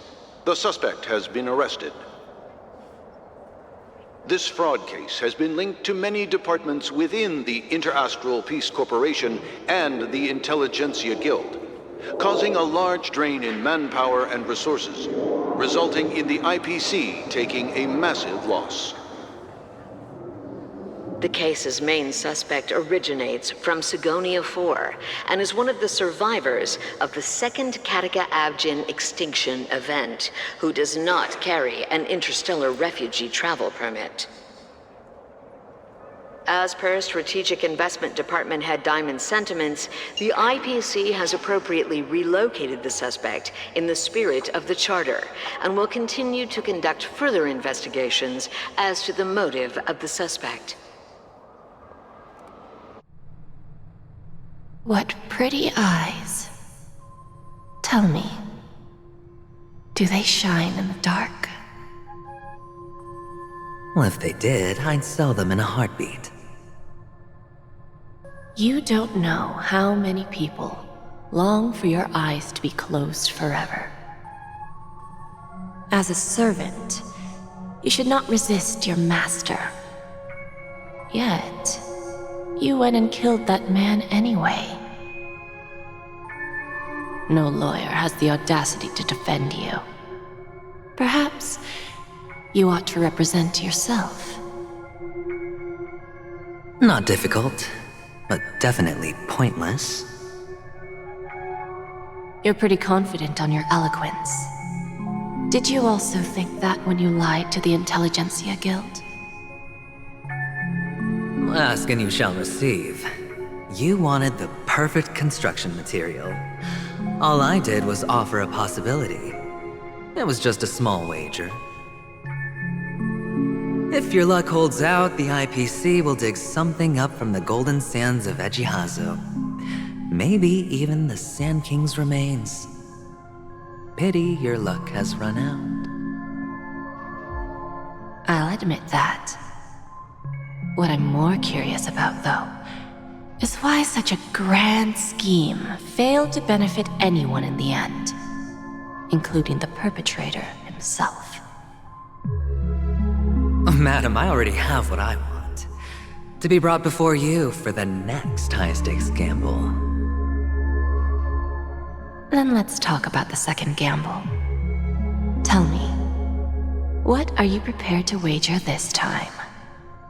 My life. I bet you won't send me to the gallows. What do you want then? I want your Lenore to meet with me. I have something to say. And then what? I want cash. It can't be that simple, can it? It is that simple. 30 tanbas. The remainder of my market value. 30 tanbas. No more, no less. With this money, I'll climb to even greater heights than you. Grasp even more riches than you. I wager you won't give me this chance. Which is why you should call him here. Interesting. A pity Diamond won't see you. No one gets to see him. From here on out, I am Diamond's representative, and I will decide on his behalf. You're wrong. 30 tanbas. I'll give you that. And much more than that. Wealth, status, power. The IPC will give you whatever you want, even what you don't want. Kakavasha. A good name, but unfortunately destined to be buried in the dirt. You, though, you deserve to live, to create even more wealth for us. Go, pick the clothes you like, then choose your desired identity. And then, use them well, child. May your plans never suffer failure. Life is like a long-term investment. Those who choose correctly, do the correct things, reach the correct outcomes, and show the world their value. People can't always make the right choices in their lives. But luck has always been on my side. I've never lost. Is it because Gayathra blesses me? Well, if that's the case, she must also be looking upon me right now. My success is inevitable. But what then? Even if I overcome this difficult trial, what would come next? What awaits me after this glorious gamble? An even more glorious one? Will I return triumphant with unending riches after countless successes, or will I encounter failure? Never to return.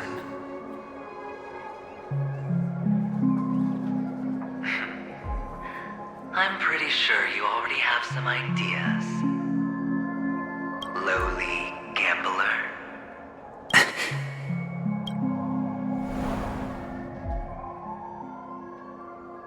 What? What? What?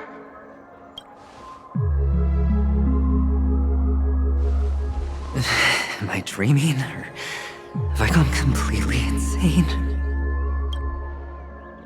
Perhaps both.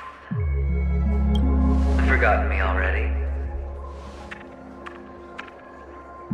When you were strapped to that electric chair by a mannequin warlords, who was it that gave you the idea? Fine. I may be crazy, but I'm not stupid. Get out of my head, newborn of the Harmony. The Harmony? Oh, don't play the fool. It's not the first time we've met. No need to be so polite. I'm you, and perhaps even more aware of yourself than you. Of what exactly you What? You're dying. And you still want to drag a bunch of unfortunate fools with you through death's door. That's why you're here, isn't it? A grand unveiling. You really think you can pull it off? Why not? Well, you may have fooled everyone, but you can't fool yourself. I can show you. Before you're entirely gone, I'll be with you for the last stretch of your road. Let's have a heart-to-heart while we walk.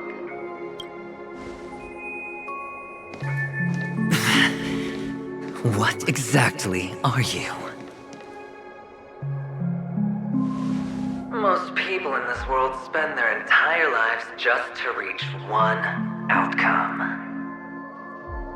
And I am that outcome. Kakavasha, I am your future.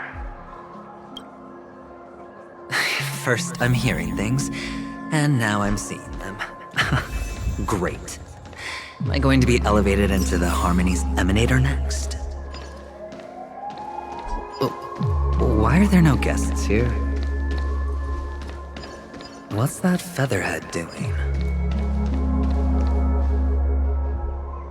Just a Pepeshi? No. A child? I thought minors weren't allowed in Golden Hour. Hey kid, you okay? Are you lost? What's wrong, mister? You don't look well.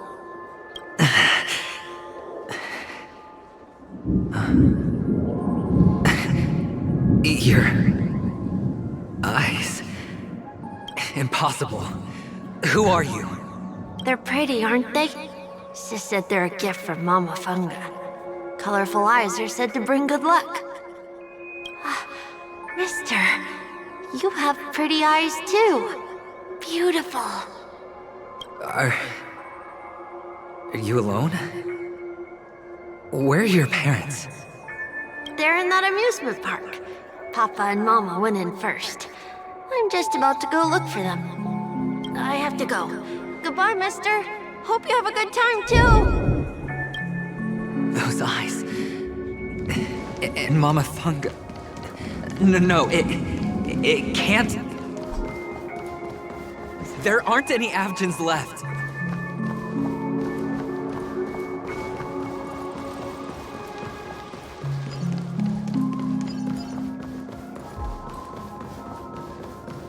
Papa, Mama, wait for me. Only on Penacony, am I right? What are you still doing here? Well, you've known all along. The family truly showed leniency to everyone who came seeking help. Why would there be a need for such high walls and deep moats?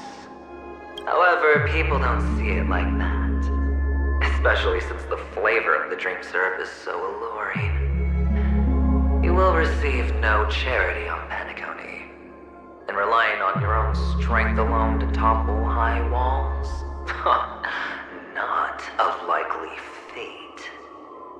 Which is why, once you step into the hotel, you remove your high hat and beg everyone you come across for help. Like a hyena scavenging for scraps in the desert. Because you know that opportunities are fleeting.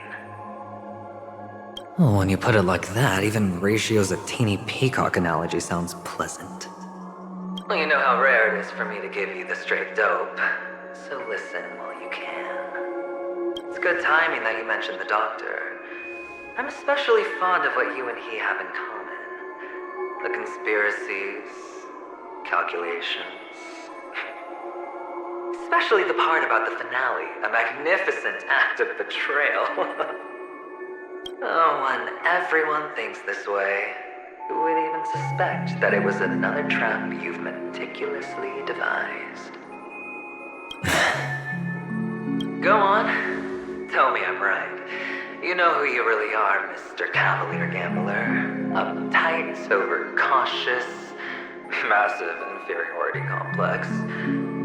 You want so much, you're still so afraid of losing. They only see your big bets, your bravado, the full house, the straight flush. They don't know the other hand is below the table, clutching your chips for dear life. It's a heck of an act. No wonder the tavern sent you an invite. You're a natural kid. You don't stop at fooling the audience, you fool yourself too. Well, the best way to prevent others from seeing your true colors is first being able to fool yourself. Of course. I know you all too well. But it's strange. Why did you decline that invitation? You had the chance to embrace elation. Was that not what you most wanted? But you chose the IPC instead. For the preservation? I doubt it. Do you even have anything in common with the preservation? Oh, I thought you knew. Didn't you say you had me pegged? We're done. Either stop talking or disappear from my sight. That's fine. But who exactly is about to disappear here? Well, it's not going to be me, anyway.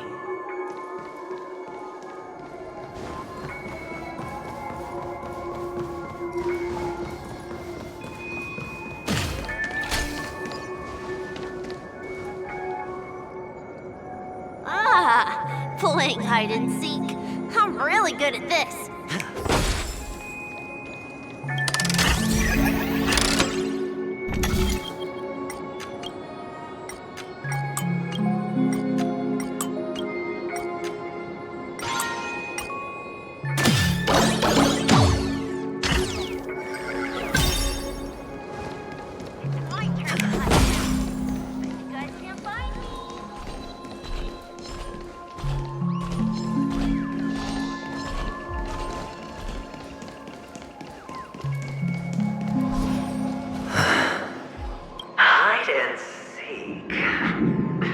What sweet childhood memories. When Mama said goodbye that day, how many catechins were like jackals hot on your heels? I know you won't forget that sound anytime soon. Those shrill cackles. You had to hide right under the noses of those savages. You and Big Sis, playing dead, drifting in all that bloody water. Completely ruined that shirt. Shame. Wasn't that the last one Dad left behind?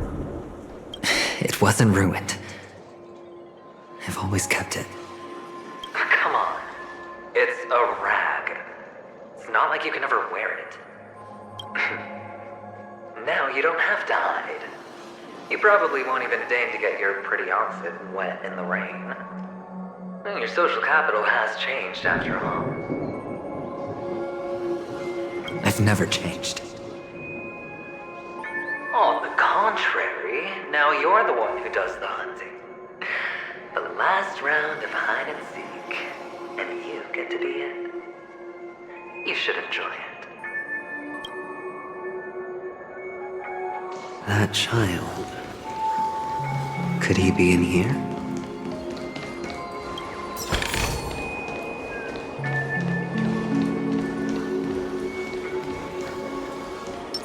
Make a wish.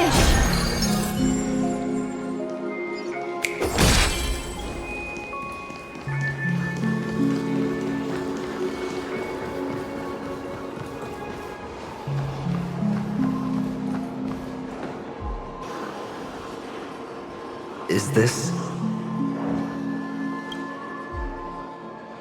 a topaz? What is this doing here?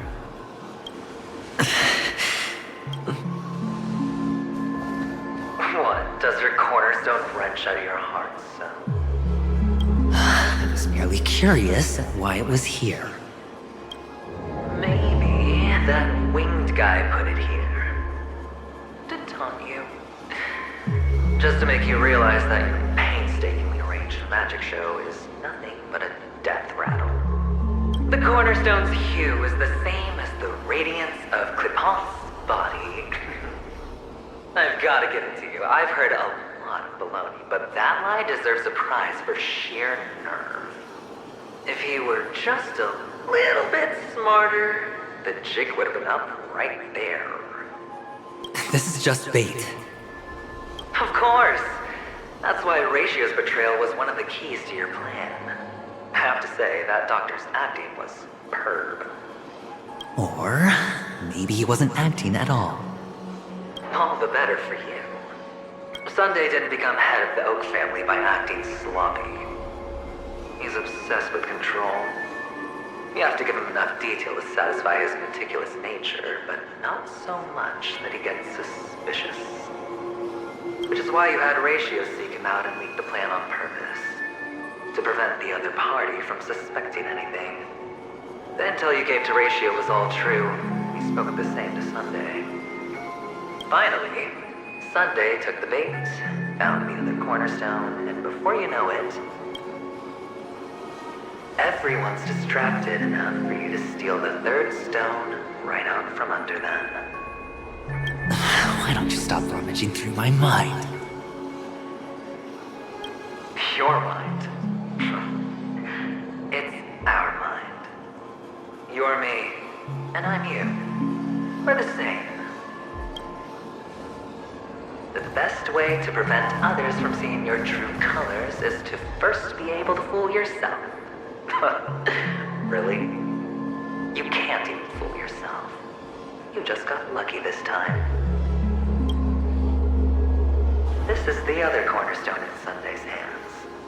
Rather beautiful green. Just like you. Smooth. Cunning. Tell me, what's its name? Why are you even asking me? Must I do all the work? Aventurine is the stone of luck and trickery. That's what she said when you received the stone, wasn't it? This type of stone isn't rare, but its hue is very similar to a certain gem. In fact, it's often used as a substitute. And that more precious gem is... jade.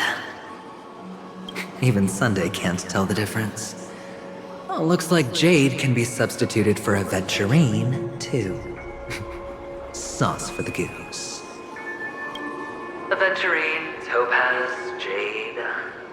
3 elites, 3 cornerstones who, for a measly Penacony, offered their everything. Oh, you're even more united than the family. As I've said before, 3 chips are sufficient. All or nothing. But will it be the former or the latter? We'll find out soon enough. So, where's the real aventurine stone? Take it out, let's have a look. Suddenly you don't know where it is? I just want to hear you say it. After all, it really does resemble its owner. As you wish, then. They never went anywhere. They're right where they belong. Piled up with these cheap baubles. You smashed the aventurine stone before you left? Oh, just look at it. Shattered. Just like your life. Poor thing. A humble pebble coated in the most lustrous sheen. I take it back. This thing is far more precious than your life. You're absolutely clear about the consequences of doing this. Blasphemy against Clipant's body. You think the IPC will let you get off scot-free? Well, Diamond has always been all about results. As long as I could create value far beyond the cost, the ends justify the means. How else would the family be fooled if there was no price to pay? It doesn't matter. Even smashed to smithereens, the preservation's cornerstone can still be used. Its effect may be greatly diminished, but it's enough for me. Now I'm really curious. Why does every step you take involve reckless risks, and the choices you prepare for yourself always come with a strong impulse for self-destruction? Do you truly believe that the greater the risk, the greater the rewards? I wouldn't have guessed you'd be so loyal to the IPC. There is so much you don't see. Which is also why you'll never see how I'll win it all. That is, if you can do what it takes. We'll just have to wait and see then. The cornerstone is gone. Another illusion of the harmony. Hello. We meet again, Mr. Pretty Eyes. Yes, we meet again. Did you find your mother and father? Of course. Big Sis is there too. The four of us were just playing hide and seek. I'm so happy. On our way here, Papa even brought me to see a blimp. I think you mean film. Yes, that's it. Putting many drawings together and turning them into a moving wall painting. They put me, Papa, Mama, and Big Sis together, turning us into one big family. You should give it a try too, mister. You look sad. The amusement park will cheer you up. Sure.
How's that?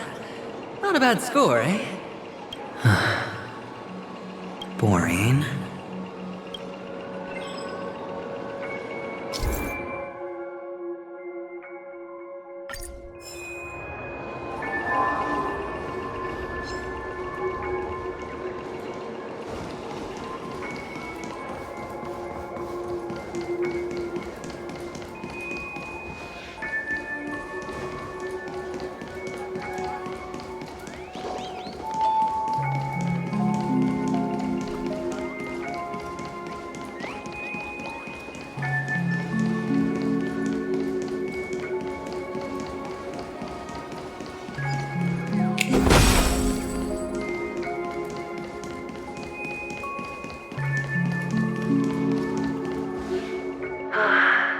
Why aren't you talking?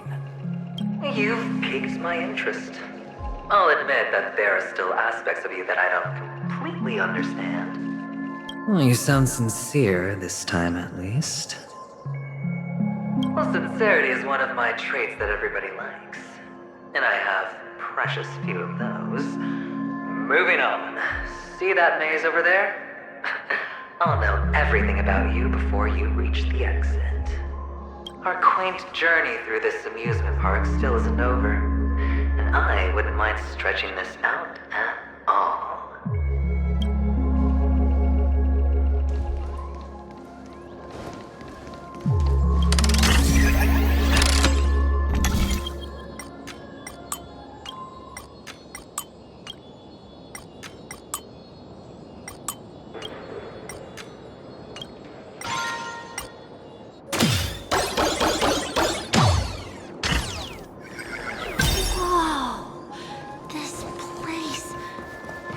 so tall. Even taller than the top. And there are so many flowers here. Vixis, this one's for you.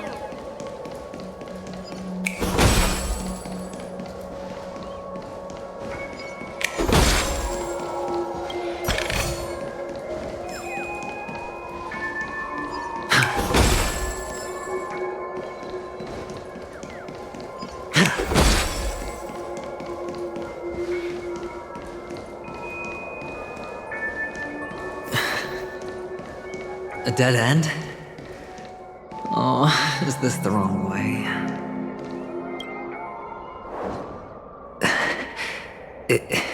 Is this? Oh, what's on your mind? It's got nothing to do with you. Do you need a hint? These are manacles on you. That man gave you your first job, and you made your first pot of gold. I remember it all too well. You wrapped that iron chain around your fist, for that is the only tool you could find. Then, in that maze, you... Shut up! Oh, you don't wish to face your past? Unwilling to admit that your life is worth only 60 tamas? Well, from what I see, you refuse to confront it, because it only proves your weakness.